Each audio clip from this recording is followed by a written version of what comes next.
بسم اللہ الرحمن الرحیم۔ شرح تہذیب کا دوسرا باب ہے مقدمہ۔ سبق نمبر 1 میں خوش آمدید۔ آج کے سبق میں جو تہذیب کی عبارت ہے القسم الاول، اسی کی انشاءاللہ تشریح و توضیح کی جائے گی۔ عبارت دیکھ لیں۔ القسم الاول فی المنطق مقدمۃ قولہ القسم الاول لما علم ضمنا فی قولہ فی تحریر المنطق والکلام ان کتابہ علی قسمین لم یحتج الی التصریح بہذا فصح تعریف القسم الاول بلام العہد لکونہ معہودا ضمنا وهذا بخلاف المقدمة فإنها لم يعلم وجودها سابقا فلم تكن معهودة فلذا نكرها وقال مقدمة. قوله في المنطق فإن قيل ليس القسم الأول إلا المسائل المنطقية فما توجيه الظرفية؟ قلت يجوز أن يراد بالقسم الأول الألفاظ والعبارات وبالمنطق المعاني فيكون المعنى إن هذه الألفاظ في بيان هذه المعاني ويحتمل وجوها أخرى. ترجمہ دیکھ لیں۔ قسم اول ہے منطق کے بارے میں مقدمہ۔ مصنف کا قول قسم اول جب معلوم ہو چکا ہے مصنف کے اس قول فی تحریر المنطق والکلام کے ضمن میں کہ مصنف کی کتاب کی 2 قسمیں ہیں تو محتاجی نہیں تھی صراحت کرنے کی اس کے ساتھ، لہذا صحیح ہے تعریف کرنا قسم اول کے ساتھ لام عہد کے ساتھ، اس لیے کہ یہ معلوم ہے ضمنی طور پر، اور یہ بخلاف ہے مقدمہ کے اس لیے کہ اس کا وجود معلوم نہیں ہے اس سے پہلے، لہذا وہ معلوم نہیں ہے، اسی وجہ سے اس کو نکرہ ذکر کیا اور فرمایا مقدمہ۔ مصنف کا قول فی المنطق اگر کہا جائے کہ پہلی قسم وہ تو مسائل منطقیہ ہی ہیں تو پھر ظرف لانے کی کیا توجیہ ہو سکتی ہے؟ تو میں یہ کہوں گا کہ جائز ہے کہ مراد لیا جائے قسم اول سے الفاظ و عبارات اور منطق سے معانی، تو پھر معنی اور مطلب یہ بنے گا کہ یہ الفاظ ان معانی کے بیان میں ہیں اور اس کے اندر دوسری صورتوں کا بھی احتمال ہے۔ عبارت ہو چکی ہے، ترجمہ ہو چکا ہے، چلتے ہیں اس کی تشریح کی طرف۔ دیکھیں شرح تہذیب کا جو پہلا باب خطبہ تھا اس کے بارے میں جتنی تفصیل و توضیح تھی وہ گزشتہ باب کے اندر ہو چکی ہے۔ یہاں سے دوسرا باب مقدمہ شروع ہو رہا ہے، اس کے بعد پھر انشاءاللہ اصل کتاب شروع ہوگی۔ تو سب سے پہلے بات وہی ہے کہ جو نیلے رنگ میں نے لکھا ہے یہ تہذیب کی عبارت ہے، اور جو سیاہ رنگ کی روشنائی سے میں نے لکھا ہے یہ شرح تہذیب کی عبارت ہے۔ آپ ذرا تہذیب کی عبارت دیکھ لیں۔ فرما رہے ہیں کہ جو قسم اول ہے وہ منطق کے بارے میں، آگے یہاں سے مقدمہ شروع ہو رہا ہے۔ اب یہ جو ہے القسم الاول لما علم ضمنا، یہ ایک اعتراض اور اس کا جواب ہے۔ دیکھیں یہاں پہ ایک اعتراض یہ ہوتا ہے کہ جو القسم الاول اس کو آپ نے الف لام معرفہ ذکر کیا ہے اور یہ جو مقدمہ ہے اس کو آپ نے نکرہ ذکر کیا ہے، اس کی کیا وجہ ہے؟ پہلی بات تو یہاں پر سمجھنے کی یہ ہے کہ القسم الاول اس کے اوپر جو الف لام ہے یہ الف لام کون سا ہے؟ آیا یہ الف لام جنسی کا ہے یا پھر یہ الف لام استغراق کا ہے یا پھر یہ الف لام عہد خارجی کا ہے؟ تو دیکھیں جنسی تو ہو نہیں سکتا، استغراقی بھی نہیں ہو سکتا، تو خلاصہ یہ ہے کہ یہ الف لام عہد خارجی کا ہے۔ تو پھر اس کے اوپر اعتراض ہی پیدا ہوگا کہ جو الف لام عہد خارجی کا ہوتا ہے اس کے لیے یہ ضروری ہے کہ خارج کے اندر اس کا وجود موجود ہو، مطلب یہ ہے کہ اس کا پہلے تذکرہ لفظوں کے اندر ہو چکا ہو، جبکہ جو قسم اول ہے اس کا تذکرہ اس سے پہلے خطبے کے اندر صراحتاً نہیں ہوا ہے، تو جب اس کا تذکرہ پہلے نہیں ہوا ہے تو آپ اس کے اوپر الف لام عہد خارجی کا نہیں لا سکتے ہیں، یہ اعتراض ہے۔ اور اسی اعتراض کا جو جواب ہے وہ شارح دے رہے ہیں۔ دیکھیں جواب کا خلاصہ یہ ہے کہ خطبے کے اندر مصنف رحمۃ اللہ علیہ نے یہ لفظ ذکر کیا تھا فی تحریر المنطق والکلامی، کہ جو مصنف کی جو کتاب ہے اس کی کتنی حصے ہیں؟ 2 حصے، ایک حصہ منطق کے بارے میں ہے، دوسرا حصہ کس کے بارے میں؟ کلام کے بارے میں۔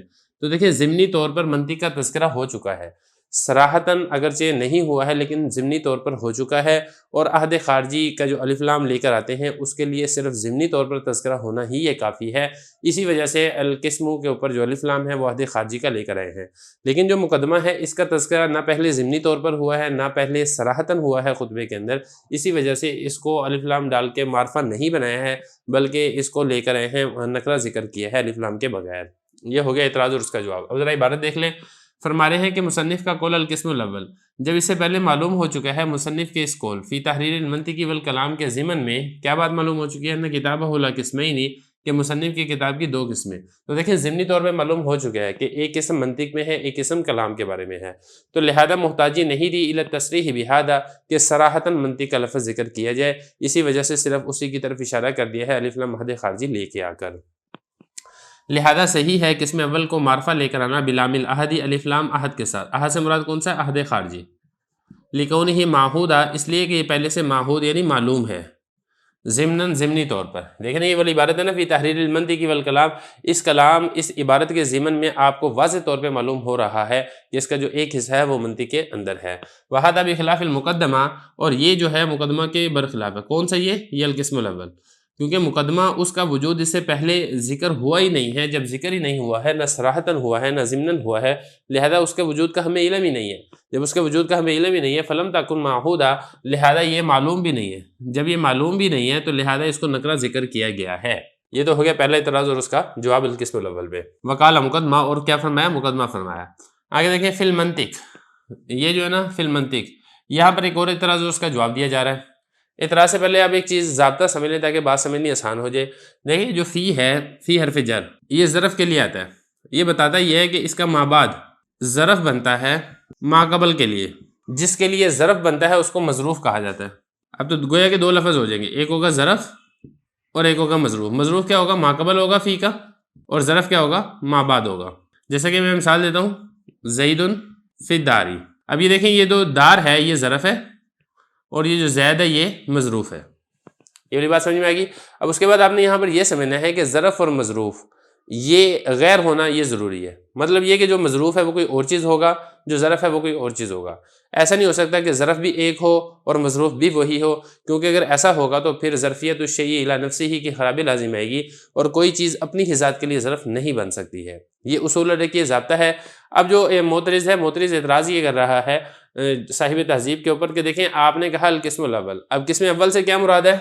قسم اول سے مراد ہے منطق، کیونکہ قسم اول منطق میں ہی ہے، اور فی المنطق یہ کیا ہے؟ یہ بھی منطق ہے۔ تو دیکھیں مسئلہ یہ ہے کہ یہاں پہ فی ہے، فی کا ما بعد منطق یہ کیا ہے؟ یہ ظرف ہے، اور فی کا ما قبل جو قسم اول ہے وہ کیا ہے؟ وہ بھی منطق ہے، مسائل منطقیہ ہیں۔ تو مظروف اور ظرف ایک ہی چیز ہونا لازم آ رہا ہے۔ دوسرے لفظوں میں ہم یہ کہیں کہ ظرفیت الشیء الی نفسہ کی خرابی لازم آ رہی ہے۔ یہ اعتراض ہے۔ اب اس کا جواب جو ہے وہ یہاں پر دیا جا رہا ہے۔ دیکھیں جواب یہاں پر یہ دیا جا رہا ہے کہ جو القسم الاول ہے اس میں آپ یہ مراد لیں الفاظ و عبارات جو مسائل منطقیہ پر دلالت کرتے ہیں۔ یہ جو ہے نا القسم الاول، اس سے مراد کیا ہے؟ وہ الفاظ و عبارات ہے۔ اور یہ جو فی کے بعد جو منطق کا لفظ ہے اس سے مراد کیا ہے؟ اس سے مراد وہ معانی ہیں جن کے اوپر وہ الفاظ دلالت کرتے ہیں۔ تو اب یہاں پہ دیکھیں جو مظروف ہے وہ الگ چیز ہے، ظرف ہے وہ الگ چیز ہے، لہذا ظرفیت الشیء الی نفسہ کی خرابی لازم نہیں آئے گی، اور القسم الاول کو مظروف بنا کر ذکر کرنا اور اس کے بعد جو منطق ہے منطق کو ظرف بنا کر ذکر کرنا یہ درست ہو جائے گا۔ یہ ایک احتمال ہے، اس کے علاوہ کچھ اور بھی احتمالات ہیں، وہ انشاءاللہ ہم اگلے سبق کے اندر پڑھیں گے۔ اب عبارت دیکھ لیں، قولہ فی المنطق، مصنف کا قول فی المنطق، فإن قیل، اگر کہا جائے کہ جو قسم اول ہے وہ تو ہے ہی مسائل منطقیہ، اور فی المنطق وہ بھی منطق ہے، فما توجیہ الظرفیہ، تو پھر اس کو ظرف بنا کر ذکر کرنے کی کیا وجہ ہو سکتی ہے؟ کیا توجیہ آپ کر سکتے ہیں؟ قلت، میں یہ کہوں گا یجوز، جائز ہے کہ مراد لیا جائے قسم اول سے الفاظ و عبارات اور منطق سے معنی، تو پھر فیکون المعنی، تو مطلب یہ بنے گا کہ یہ جو الفاظ ہیں ان معنی کے بیان میں ہیں، تو لہذا یہ جو اعتراض ہے یہ خود بخود دفع اور دور ہو جائے گا۔ وَيَحْتَمِلُ وُجُوهًا أُخَرَ، اور اس میں اس کے علاوہ اور بھی احتمالات ہو سکتے ہیں۔ وہ کیا احتمالات ہو سکتے ہیں وہ انشاءاللہ ہم اسے اگلے سبق کے اندر پڑھتے ہیں۔ بسم اللہ الرحمن الرحیم۔ شرح تہذیب کا دوسرا باب ہے مقدمہ، سبق نمبر 2 میں خوش آمدید۔ آج کے سبق کے اندر ہم منطق کے کل 35 احتمالات کے بارے میں پڑھیں گے۔ دیکھیں گزشتہ سبق کے اندر ہم نے یہ پڑھا تھا کہ القسم الاول فی المنطق، اس کے اوپر ایک اعتراض یہ ہوا تھا۔ اعتراض یہاں پر یہ ہوا تھا کہ یہ ظرفیت الشیء الی نفسہ ہی ہے کہ ایک ہی چیز مصروف بھی بن رہی ہے، وہی چیز ظرف بھی بن رہی ہے، کیونکہ القسم اول وہ ہے منطق، اور فی المنطق یہ بھی منطق ہے، تو ظرفیت الشیء الی نفسہ کی خرابی لازم آ رہی ہے جو کہ جائز اور درست نہیں ہے۔ اس اعتراض کا ایک جواب گزشتہ سبق کے اندر ہو چکا ہے۔ اب یہ جو دوسرا جواب ہے وہ دیا جا رہا ہے کہ دیکھیں یہاں پر جو ہے نا مظروف القسم الاول، اس سے مراد کچھ اور ہے اور منطق اس سے مراد کچھ اور ہے، تو لہذا ظرفیت الشیء الی نفسہ کی خرابی لازم نہیں آئے گی۔ اب القسم الاول سے کیا مراد ہے، منطق سے کیا مراد ہے، اس کے اندر کل احتمالات ہیں۔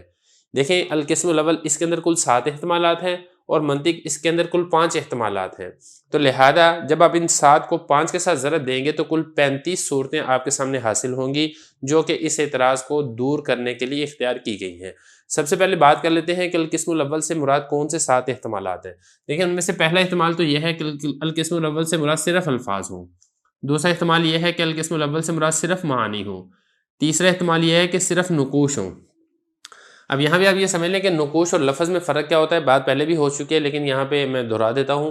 دیکھیں یہ نقوش ہے جو میں نے آپ کے سامنے لکھے ہوئے نا، یہ نقوش ہیں جو کہ الفاظ کے اوپر دلالت کرتے ہیں، اور لفظ کیا ہوتا ہے، لفظ وہ ہوتا ہے جو انسان اپنی زبان سے ادا کر رہا ہے، وہ نہیں جو آپ یہاں پہ بورڈ کے اوپر لکھ رہے ہیں یا آپ کاپی کے اوپر لکھ رہے ہیں، اس کو لفظ نہیں کہا جائے گا بلکہ ان کو نقوش کہا جائے گا۔ تو یہ ہو گیا نقوش اور لفظ کے اندر فرق۔ تو تیسرا احتمال یہ ہے کہ صرف نقوش مراد ہے القسم الاول سے۔ چوتھا احتمال یہ ہے کہ الفاظ اور معانی مراد ہیں۔ پانچواں احتمال یہ ہے کہ الفاظ اور نقوش۔ چھٹا احتمال یہ ہے کہ معانی اور نقوش۔ ساتواں احتمال یہ ہے الفاظ، معانی اور نقوش تینوں ہی مراد ہیں۔ یہ تو ہو گیا القسم الاول کے 7 احتمالات۔ اب یہ کہ منطق کے اندر 5 احتمالات کون سے ہیں؟ دیکھیں منطق کے اندر پہلا احتمال تو یہ ہے کہ منطق سے مراد ملکہ ہو۔ اب ملکہ کیا ہوتا ہے؟ دیکھیں ملکہ کہتے ہیں مہارت کو۔ جب انسان مسائل منطقیہ کے اندر مہارت حاصل کر لیتا ہے تو پھر وہ کوئی بھی بات دے کے وہ فوراً جو ہے اس کا دل اس کو بتا دیتا ہے کہ یہ منطقی اعتبار سے کلام ٹھیک ہے یا کلام ٹھیک نہیں ہے۔ اگر یہ کلام غلط ہے یا یہ جملہ غلط ہے تو اس کے اندر کون سی خرابی منطق کے مسائل کے اعتبار سے پیش آ رہی ہے، اس کو کہا جاتا ہے ملکہ۔ نمبر 2، منطق سے مراد ہے تمام مسائل کا علم، یہ دوسرا احتمال۔ نمبر 3، منطق سے مراد ہے تمام مسائل نہیں بلکہ بالقدر اتنی مقدار کے مسائل کا علم المعتد بہ جس کو شمار کیا جا سکے۔ مطلب کیا شمار کیا جا سکے؟ یعنی اتنے مسائل ضروریہ کا علم جس مسائل ضروریہ کو سیکھنے سے انسان خطا فی الفکر سے محفوظ ہو سکے۔ یعنی جب انسان نے غور و فکر کرنی ہے، اس غور و فکر میں ہونے والی غلطی اور خطا سے انسان اپنے آپ کو بچا سکے، اتنے مسائل ضروریہ کا علم، اس کو منطق کہا جاتا ہے۔ 3 احتمال ہو گئے۔ نمبر 4، تمام مسائل کو ہی منطق کہا جاتا ہے۔ دیکھیں یہ تھا تمام مسائل کے علم کو، جو چوتھا احتمال ہے وہ یہ ہے کہ تمام مسائل کے علم کو نہیں بلکہ تمام مسائل کو ہی منطق کہہ دیا جاتا ہے۔ 4 احتمال ہو گئے۔ نمبر 5، پانچواں یہ ہے کہ مسائل ضروریہ کو، یعنی اتنے مسائل ضروریہ جس کو سیکھ کر انسان خطا فی الفکر سے محفوظ رہ سکے، اتنے مسائل ضروریہ کو منطق کہا جاتا ہے۔ اس میں اور اس میں فرق یہ ہے کہ یہ ہے کہ اتنی مقدار کے مسائل کو نہیں بلکہ اتنی مقدار کے مسائل کے علم کو منطق کہا جاتا ہے، اور یہاں پر کیا ہے، اتنی مقدار کے مسائل کو ہی منطق کہہ دیا جاتا ہے، نہ کہ اس کے علم کو۔ تو یہ کل 5 احتمالات ہیں کس کے اندر؟ منطق کے اندر۔ اب جب آپ اس 7 کو 5 کے ساتھ ضرب دیں گے تو پھر آپ کو کیا حاصل ہوگا؟ آپ کو کل 35 حاصل ہوگا، 35 صورتیں حاصل ہوگی۔ تو اب میں ایک ایک کر کے آپ کو بتا بھی دیتا ہوں۔ دیکھیں جب آپ نے القسم الاول سے صرف آپ نے الفاظ مراد لینے ہیں تو پھر آپ ملکہ سے پہلے حصول لے کر آئیں گے۔ مطلب آپ یہ کہیں گے الالفاظ فی حصول الملکہ، یعنی وہ الفاظ جس سے ملکہ حاصل ہوتا ہے۔ تو الفاظ سے مراد ہو جائیں گے قسم اول اور ملکہ سے مراد ہو جائے گا منطق۔ تو لہذا دونوں چیزیں جب غیر ہیں تو ظرفیت الشیء الی نفسہ کی خرابی لازم نہیں ہوگی۔ اسی طریقے سے جب آپ معنی لے کر آئیں گے تو پھر یہ کیا ہوگا؟ المعانی فی حصول الملکہ۔ خلاصہ یہ ہے کہ ملکہ سے پہلے آپ نے حصول لگانا ہے، یا اگر آپ نقوش لے کر آتے ہیں تو پھر کیا ہوگا؟ النقوش فی حصول الملکہ، یا الفاظ و معنی لے کے آتے ہیں الالفاظ والمعانی فی حصول الملکہ، یا آپ لے کر آتے ہیں الفاظ والنقوش الالفاظ والنقوش فی حصول الملکہ۔ اب معنی اور نقوش لے کر آتے ہیں تو پھر کیا ہوگا؟ المعانی والنقوش فی حصول الملکہ۔ خلاصہ یہ ہے کہ اب ان 7 کو آپ نے اس ایک کے ساتھ ضرب دے دینا ہے تو آپ کو کل 7 صورتیں حاصل ہوں گی، اور یہ جو 7 صورتیں ہیں اس میں آپ نے ملکہ سے پہلے حصول کا لفظ لگانا ہے۔ اب آگے آجے دوسرا جو تھا العلم بجمیع المسائل۔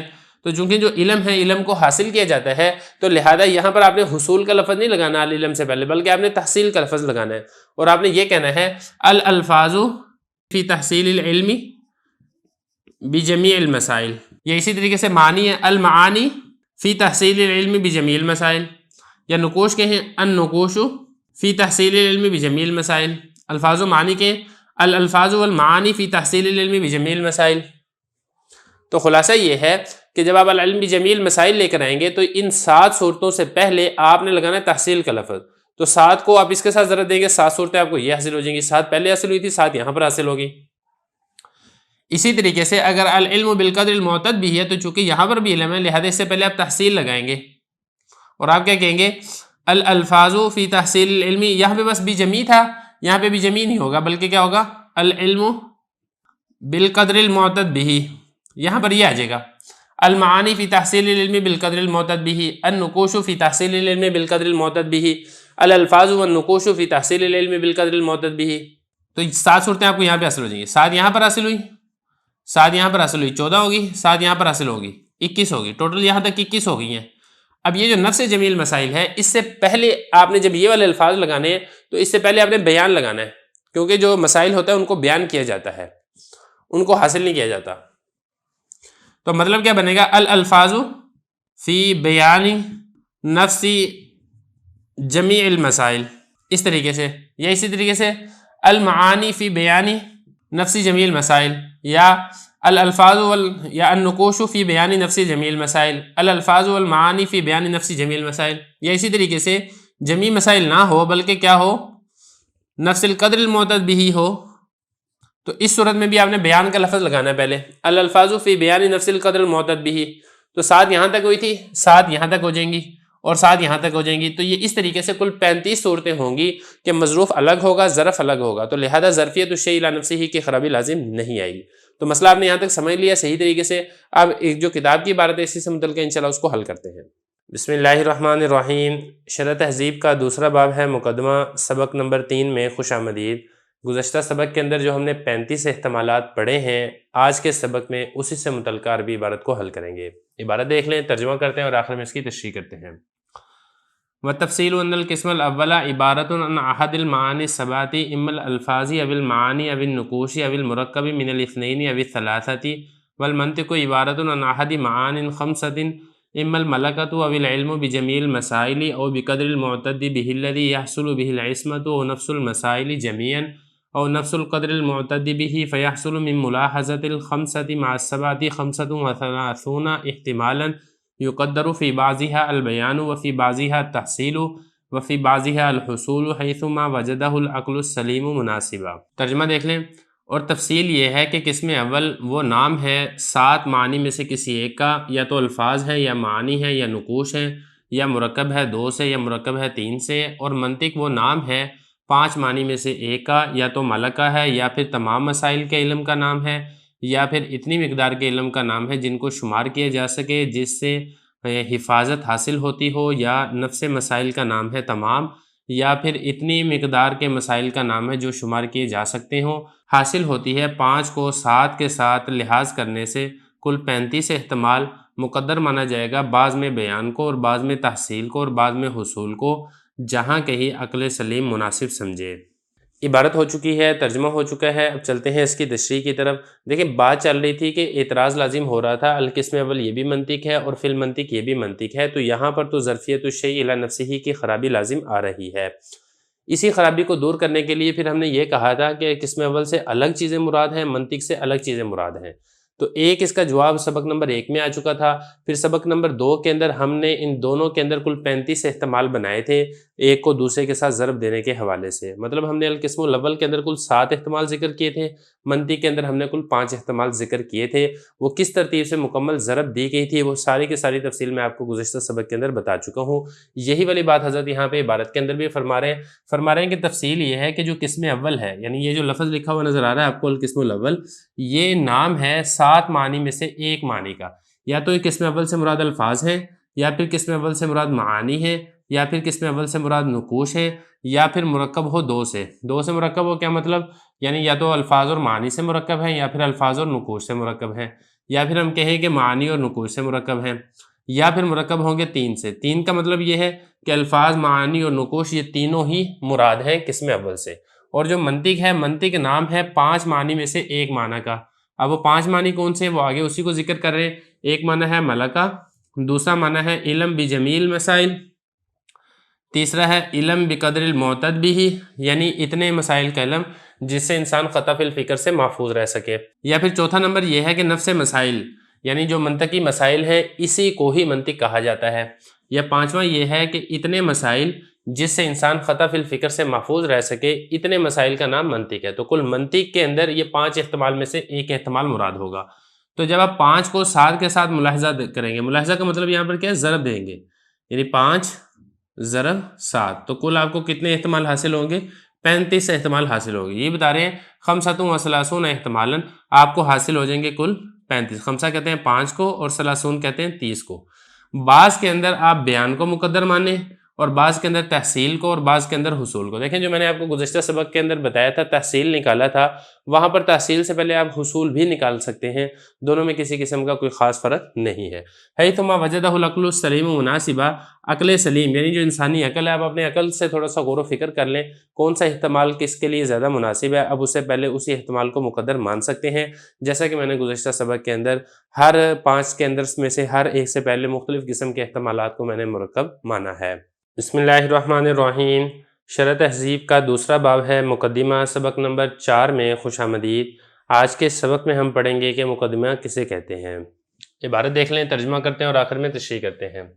مقدمۃ العلم ان کان اذعانا للنسبۃ فتصدیق قولہ مقدمۃ ای ہذہ مقدمۃ بین فیہا امور ثلاثۃ رسم المنطق و بیان الحاجۃ الیہ و موضوعہ وہی ماخوذۃ من مقدمۃ الجیش والمراد منہا ہاہنا ان کان الکتاب عبارۃ عن الالفاظ والعبارات طائفۃ من الکلام قدمت امام المقصود لارتباط المقصود بها ونفعها فیہ وَإِنْ كَانَ عِبَارَةً عَنِ الْمَعَانِي فَالْمُرَادُ عَنِ الْمُقَدَّمَةِ طَائِفَةٌ مِنَ الْمَعَانِي يُوجِبُ الْاطِّلَاعُ عَلَيْهَا بَصِيرَةً فِي الشُّرُوعِ وَتَجْوِيزُ الِاحْتِمَالَاتِ الْأُخَرِ فِي الْكِتَابِ يَسْتَدْعِي جَوَازَهَا فِي الْمُقَدَّمَةِ الَّتِي هِيَ جُزْءُهُ لَكِنَّ الْقَوْمَ لَمْ يَزِيدُوا عَلَى الْأَلْفَاظِ وَالْمَعَانِي فِي هَذَا الْبَابِ۔ ترجمہ دیکھ لیں، مصنف کا قول مقدمہ یعنی یہ مقدمہ ہے، بیان کیا جائے گا اس میں 3 امور: منطق کی تعریف اور منطق کی طرف کیا ضرورت ہے اس کا بیان، اور منطق کا موضوع، اور یہ لیا گیا ہے مقدمۃ الجہد سے، اور مراد اس سے یہاں پر اگر تو کتاب وہ نام ہے الفاظ اور عبارات کا، تو یہ کلام کا وہ حصہ ہے جس کو مقصود سے مقدم کیا گیا ہے، مقصود کے ساتھ اس کے ربط ہونے کی وجہ سے اور اس کے ساتھ نفع ہونے کی وجہ سے۔ اور اگر یہ نام ہو معانی کا تو مراد مقدمہ سے معانی کا وہ حصہ ہے کہ واجب کرتا ہے اس پر مطلع ہونا بصیرت کو کتاب کے شروع ہونے میں، اور دیگر احتمالات کا جائز ہونا کتاب میں وہ دعویٰ کرتا ہے اس کے جائز ہونے کا مقدمہ میں، جو کہ کتاب کا جز ہے، لیکن قوم نے اضافہ نہیں کیا ہے الفاظ اور معنی پر اس باب میں۔ عبارت ہو چکی ہے، ترجمہ ہو چکا ہے، اب چلتے ہیں اس کی تشریح کی طرف۔ دیکھیں جو تہذیب کی عبارت ہے وہ یہ ہے، مقدمہ العلم ان کان اذعانا للنسبۃ فتصدیق۔ یہ جو ہے نا عبارت العلم ان کان سے لے کے یہاں تک، یہ انشاءاللہ ہم اس اگلے سبق کے اندر کور کریں گے۔ سب سے پہلے یہ جو ہے مقدمہ کے بارے میں آپ تھوڑی سی تفصیل سمجھ لیں۔ مقدمے کے بارے میں جو شارح ہیں وہ کچھ چیزیں بتا رہے ہیں، ایک ایک کر کے ہم انشاءاللہ اس کو ڈسکس کر لیتے ہیں۔ سب سے پہلے جو شارح نے ذکر کیا ہے وہ یہ ہے کہ یہ جو مقدمہ ہے اس کی ترکیبی حیثیت کیا ہے۔ تو اس کی سب سے پہلے ترکیبی حیثیت میں اگرچہ مختلف اقوال ہو سکتے ہیں، اس کے اوپر آپ رفع بھی پڑھ سکتے ہیں، اس کے اوپر آپ نصب بھی پڑھ سکتے ہیں، اس کے اوپر جر بھی پڑھ سکتے ہیں، لیکن چونکہ شارح نے صرف ایک ہی ترکیبی احتمال ذکر کیا ہے اس لیے ہم صرف ایک پر ہی اکتفا کریں گے۔ تو شارح فرماتے ہیں کہ یہ جو مقدمہ ہے اس سے پہلے ہادی محذوف ہے، تو اصل میں یہ اس طریقے سے ہے ترکیب میں، ہادی مقدمہ یا پھر ہادی مقدمہ، دونوں طریقے سے پڑھ سکتے ہیں، انشاءاللہ آگے چل کے آ رہا ہے۔ تو ہادی یہ مبتدا ہے اور مقدمہ یہ اس مبتدا کی خبر ہے، تو یہ بتا رہے ہیں کہ ہادی مقدمہ، تو یہ تو ہوگی اس کی ترکیبی حیثیت۔ اب اگلی بات جو ہے وہ یہ بتا رہے ہیں کہ اس مقدمے کے اندر بیان کیا چیزیں ہوں گی، تو بتا رہے ہیں کہ مقدمے کے اندر کل 3 چیزیں بیان ہوں گی۔ وہ 3 چیزیں کون سی ہیں؟ نمبر 1 ہے منطق کی تعریف، اور دوسرے نمبر پر ہے منطق کی ضرورت، اور تیسرے نمبر پر ہے منطق کا موضوع۔ یہ 3 کام جو ہیں وہ انشاءاللہ اس مقدمے کے اندر آگے بیان ہوں گے، جو کہ آگے چل کے انشاءاللہ آ جائیں گے۔ تو فرما رہے ہیں کہ مقدمہ بین فیہا امور ثلاثۃ، اس کے اندر کل 3 کام بیان کیے جائیں گے۔ نمبر 1 ہے رسم المنطق، منطق کی تعریف۔ نمبر 2 بیان الحاجت الیہ، منطق کی طرف ضرورت اور حاجت کیا ہے اس چیز کا بیان، اس چیز کو واضح کیا جائے گا۔ اور تیسرے نمبر پر ہے منطق کا موضوع۔ یہ 3 کام ہوں گے جو کہ اس مقدمے کے اندر بیان کیے جائیں گے۔ اب اگلا لفظ یہاں پر یہ آپ نے سمجھنا ہے کہ یہ مقدمہ ہے یا پھر یہ مقدمہ ہے، تو اس کو آپ مقدمہ بھی پڑھ سکتے ہیں، اس کو آپ مقدمہ بھی پڑھ سکتے ہیں۔ مقدمہ اس کا مطلب ہوگا آگے کرنے والا، اور مقدمہ اس کا مطلب ہوگا آگے کیا ہوا۔ تو آگے کرنے والا اس طریقے سے ہے کہ یہ اپنے پڑھنے والے کو دیگر طلباء سے علم کے اندر آگے کر دیتا ہے، اور اگر آگے کیا ہوا معنی کیا جائے جیسے مفعول کے معنی میں، تو پھر یہ والا حصہ چونکہ کتاب سے مقدم ہوتا ہے اس لیے اس کو مقدمہ کہا جاتا ہے۔ اب آگے یہ بتانا چاہ رہے ہیں کہ یہ کس لفظ سے مشتق ہے، یہ کس لفظ سے ماخوذ یعنی اس کو لیا گیا ہے، تو بتا رہے ہیں کہ یہ لیا گیا ہے مقدمۃ الجیش سے۔ جیش کہتے ہیں لشکر کو، اور اصل میں ہوتا یہ تھا پرانے زمانے کے اندر جب کوئی لشکر جاتا تھا دشمن سے جنگ کرنے کے لیے تو اس لشکر سے پہلے ایک چھوٹا سا دستہ آگے بھیج دیا جاتا تھا.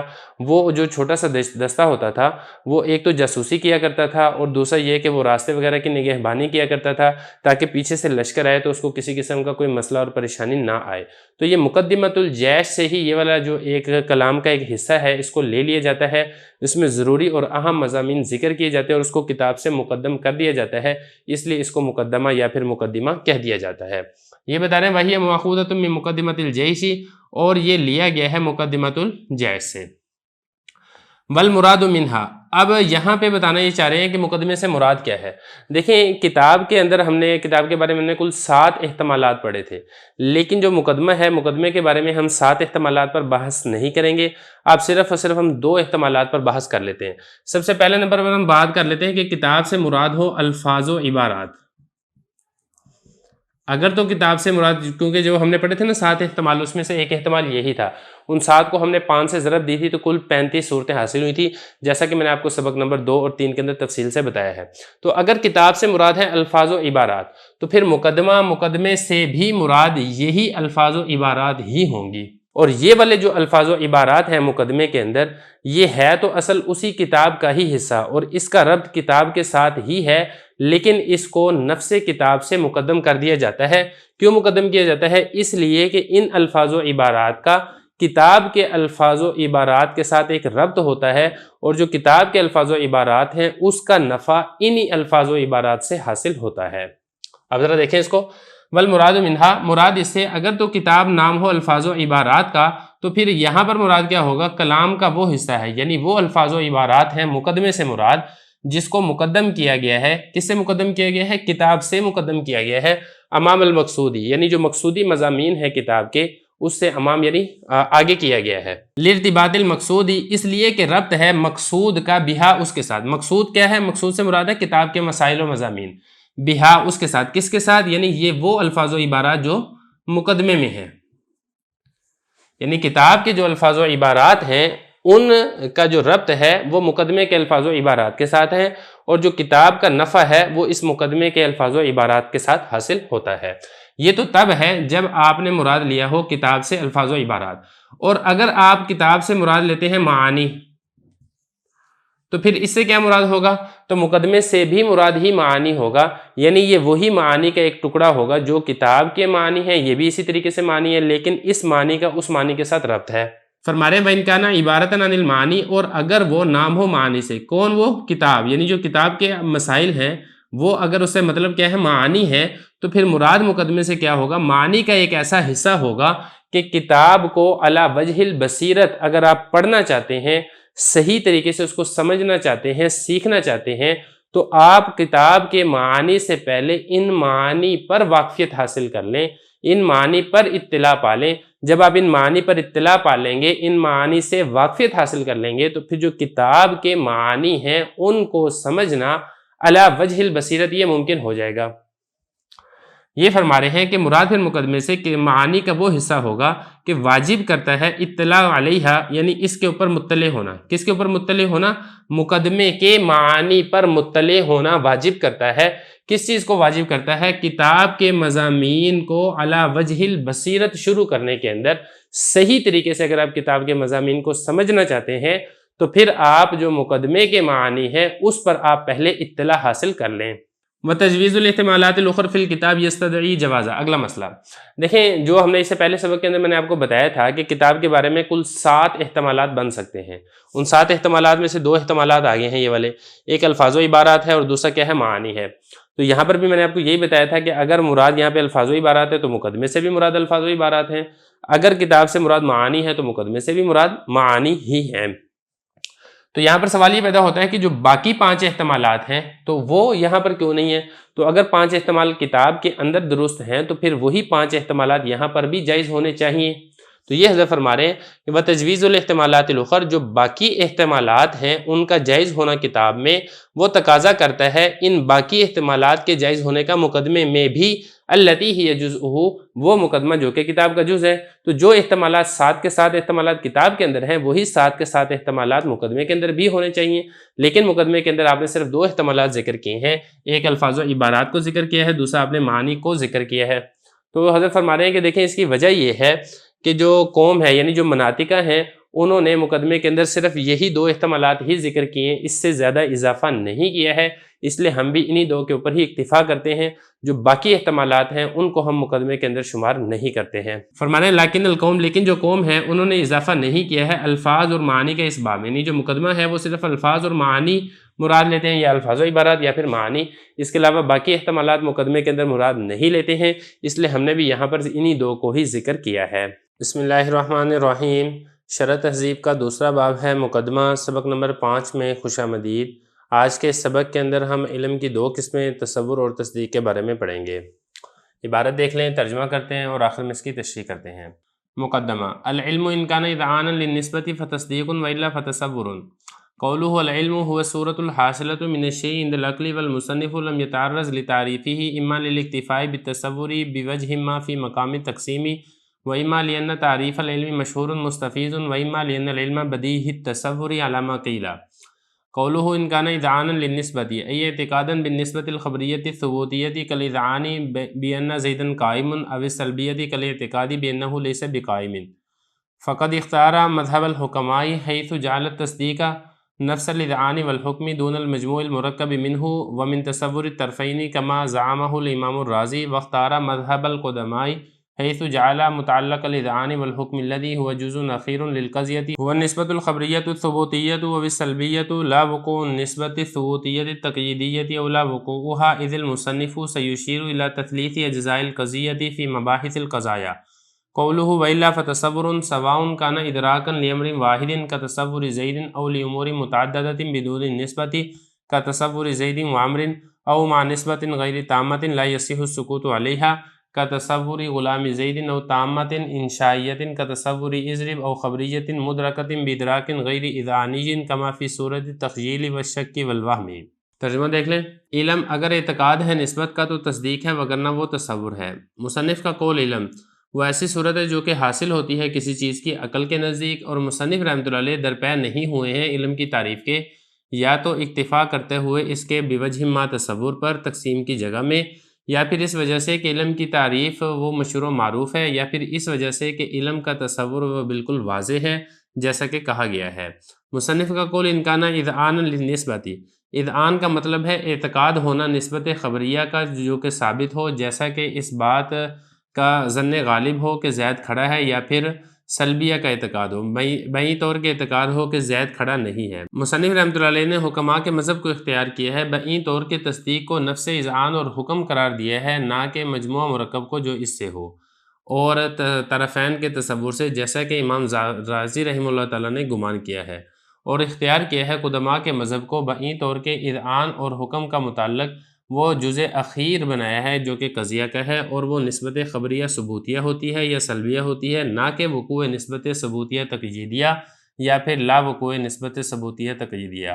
اس لیے کہ مصنف رحمۃ اللہ علیہ عنقریب اشارہ کریں گے قضیہ کے 3 اجزاء کی طرف قضایا کے مباحث میں۔ مصنف کا قول وَإِلَّا فَتَصَوُّرٌ برابر ہے کہ وہ ادراک ہو امر واحد کا جیسا کہ زید کا تصور، یا ادراک ہو امور متعددہ کا بغیر نسبت کے جیسا کہ زید اور عمر کا تصور، یا پھر ادراک ہو نسبت کے ساتھ لیکن نسبت غیر تامہ ہو جس پر سکوت صحیح نہ ہو، جیسا کہ تصور ہو غلام زید کے غلام کا، یا پھر ادراک ہو نسبت تامہ انشائیہ کا جیسا کہ تصور اضرب کا، یا پھر ادراک ہو نسبت تامہ خبریہ کا، ایسا ادراک جو کہ ادراک ہو غیر اذعانی جیسا کہ تخیل، شک اور وہم کی صورت میں ہوتا ہے۔ عبارت ہو چکی ہے، ترجمہ ہو چکا ہے، اب چلتے ہیں اس کی تشریح کی طرف۔ تو دیکھیں مقدمے کے بعد اب آگے یہاں سے شروع فرما رہے ہیں، پہلے اب تہذیب کی عبارت دیکھ لیں۔ تہذیب کی عبارت ہے العلم ان کان اذعانا للنسبۃ فتصدیق والا فتصور۔ یہ جو آگے ہے شرح تہذیب، یہ اسی کی تشریح کی گئی ہے۔ تو سب سے پہلے آپ نے یہاں پر ہم بات سمجھ لیں کہ ہم نے یہ جو آج کا سبق پڑھنا ہے اس میں ہم نے کل کتنی چیزیں پڑھنی ہیں۔ دیکھیں اس میں ایک تو ہم نے پڑھنا ہے علم کی تعریف، دوسرے نمبر پر ہم نے اس کے علم کی تعریف کے اوپر ایک سوال ہوتا ہے، اس کے کل 3 جواب پڑھیں گے، اور اسی طریقے سے اعتقاد کی 2 قسمیں یہ پڑھیں گے، حکما اور امام راضی کے اختلاف ہے یہ پڑھیں گے یہاں پر، اور اسی طریقے سے جو تصور کی اقسام ہیں ہم اس کے بارے میں پڑھیں گے کہ تصور کی کل کتنی قسمیں ہیں، ایک ایک کر کے ان ساری چیزوں کے بارے میں بحث کریں گے۔ سب سے پہلے آتے ہیں علم کی تعریف، لیکن آپ اس سے پہلے یہ تہذیب کی عبارت دیکھ لیں۔ فرما رہے ہیں کہ العلم ان کان اذعانا، اگر تو اعتقاد ہو نسبت کا، یعنی ایک چیز کی نسبت ہو رہی ہے دوسری چیز کی طرف، جیسے زید کھڑا ہے تو پھر اس کو کہا جائے گا کہ یہ تصدیق ہے، اور اگر اعتقاد نہیں ہے تو پھر اس کو تصدیق نہیں کہا جائے گا بلکہ اس کو تصور کہا جائے گا۔ یہ تو ہوگی تہذیب کی عبارت۔ اب آگے چلتے ہیں شرح تہذیب کی طرف۔ سب سے پہلا لفظ ہے علم۔ اب آگے علم کی تعریف کر رہے ہیں کہ علم کہتے کسے۔ دیکھیں علم کی ہی دو قسمیں، ایک قسم ہے اس کی تصور اور دوسری قسم ہے اس کی تصدیق، تو لہذا قسموں کی طرف ہم بعد میں جائیں گے، پہلے اب اس کی تعریف دیکھ لیں۔ تعریف اس کی یہ ہے کہ ایسی صورت جو کہ حاصل ہو رہی ہو کسی چیز کی عقل کے نزدیک، یعنی آپ کی عقل کے نزدیک کسی چیز کی کوئی صورت آ جاتی ہے تو ہم یہ کہیں گے کہ آپ کو اس چیز کا علم حاصل ہو چکا ہے۔ جیسے موٹر سائیکل، آپ کی عقل کے اندر اس کی صورت آ گئی تو ہم کہیں گے کہ آپ کو موٹر سائیکل کا علم ہے کہ موٹر سائیکل کیا ہوتی ہے۔ کتاب ہے، کوئی بھی چیز ہو سکتی ہے، چھت ہے، زمین ہے، آسمان ہے، وغیرہ ذالک کا۔ تو یہ تو ہو گیا علم کی تعریف کہ علم کس کو کہتے ہیں، وہ ایسی صورت ہے جو کہ حاصل ہوتی ہے کسی چیز کی عند العقل، عقل کے نزدیک۔ والمصنف لم یتعرض لتعریفی، یہ ایک اعتراض ہے، پھر اس سے اعتراض کے حضرت نے 3 جواب دیے ہیں۔ اعتراض یہاں پر یہ ہوتا ہے کہ اصول اور ضابطہ یہ ہوتا ہے کہ کوئی بھی چیز ہو پہلے اس کی تعریف کی جاتی ہے، تعریف کرنے کے بعد پھر اس کی آگے تقسیم بیان کی جاتی ہے، لیکن جو علامہ تفتازانی ہیں انہوں نے علم کی تعریف نہیں کی، یہ جو علم ہے اس کی تعریف نہیں کی، بلکہ اس علم کی 2 قسمیں بیان کر دی کہ ایک علم کی قسم ہے تصدیق اور علم کی دوسری قسم ہے تصور۔ تو تقسیم تو بعد میں ہوتی ہے، پہلے تعریف کی جاتی ہے، تو تعریف پہلے ذکر کیوں نہیں کی ہے؟ تو اس اعتراض کے پھر 3 جواب دیے جا رہے ہیں، عبارت دیکھ لیں ذرا۔ فرمانے کے مصنف رحمۃ اللہ علیہ نے علم کی تعریف کے درپے نہیں ہوئے ہیں، کیوں درپے نہیں ہوئے؟ نمبر 1، یا تو اس وجہ سے کہ اس کا جو تصور ہے وہ کسی نہ کسی صورت میں معلوم ہوتا ہے اسی کے اوپر اکتفا کرتے ہوئے۔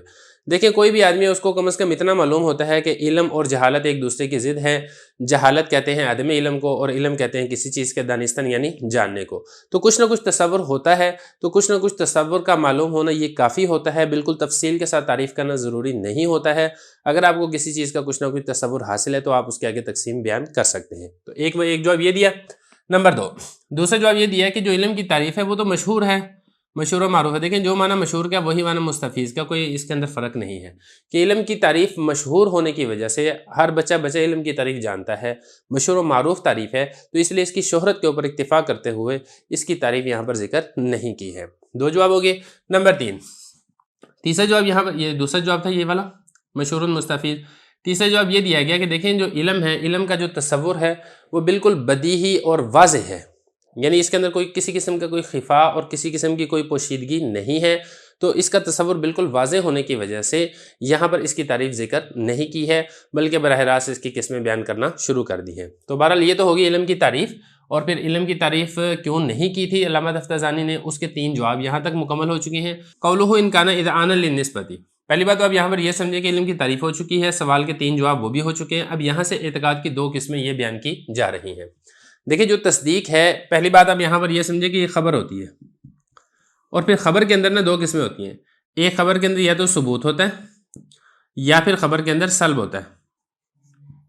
ثبوت کا مطلب جیسا کہ زید کھڑا ہے، زید قائم، اور سلب کا مطلب یہ ہے کہ کسی چیز کی نفی کی جائے، نفی ہونے کا حکم لگایا جائے، جیسے زید لیس بقائم، یہ ہے سلب۔ تو یہ ثبوت ہو تو اس کو کیا کہا جائے گا؟ اس کو کہا جائے گا نسبت خبریہ، ثبوتیہ بھی آپ کہہ سکتے ہیں، اور آپ اس کو موجبہ بھی کہہ سکتے ہیں۔ اور اسی طریقے سے اگر سلب ہے تو یہ نسبت خبریہ ثبوتیہ نہیں ہے، بلکہ کیا ہے، یہ سلبیہ ہے، جس کو آپ سالبہ بھی کہہ سکتے ہیں۔ تو ایک بات تو یہاں پر سمجھنے والی ہے، وہ یہ ہے کہ جب ایک چیز کی نسبت دوسری چیز کی طرف کی جا رہی ہے، وقوع نسبت کا حکم لگ رہا ہے یا پھر عدم وقوع نسبت کا حکم لگ رہا ہے، اس کا صرف اعتقاد کافی ہے، اس کا یقین ہونا یہ لازم اور ضروری نہیں ہے۔ اگر یقین ہو تب بھی تصدیق ہے، اگر یقین نہیں ہے صرف اعتقاد ہے یعنی ظن غالب ہے تو تب بھی اس کو تصدیق کہا جائے گا۔ فرما رہے ہیں کہ اذعان للنسبہ یعنی اعتقاد ہو نسبت کا، خبریہ ثبوتیہ کا، بعین طور کے اس بات کا اعتقاد ہو کہ زید کھڑا ہے، یہ کیا ہو جائے گی، یہ مثال ہو جائے گی نسبت خبریہ ثبوتیہ کی، یا آپ اس کو یہ بھی کہہ سکتے ہیں نسبت خبریہ موجبہ کی، یا پھر اعتقاد ہو سلبیہ کا، بعین طور کے اعتقاد ہو انہ لیس بقائم، زید کھڑا نہیں ہے۔ تو یہ 2 قسمیں ہیں اعتقاد کی، ایک اعتقاد کی قسم ہوگی موجبہ، اعتقاد کی دوسری قسم ہوگی سالبہ۔ 3 پوائنٹ ہمارے ہو چکے ہیں۔ چوتھے نمبر پر سمجھیں حکماء اور امام راضی کا کیا اختلاف ہے۔ دیکھیں جو تصدیق ہے اس تصدیق کہتے کسے ہیں، اس کے اندر حکماء کا اور امام راضی کا اختلاف ہے۔ اب پہلے اب یہاں پر یہ سمجھے کہ تصدیق کے لیے کل 3 چیزیں ہوتی ہیں، ایک ہوتا ہے موضوع، ایک ہوتا ہے محمول اور ایک ہوتا ہے حکم۔ مثال کے طور پہ زید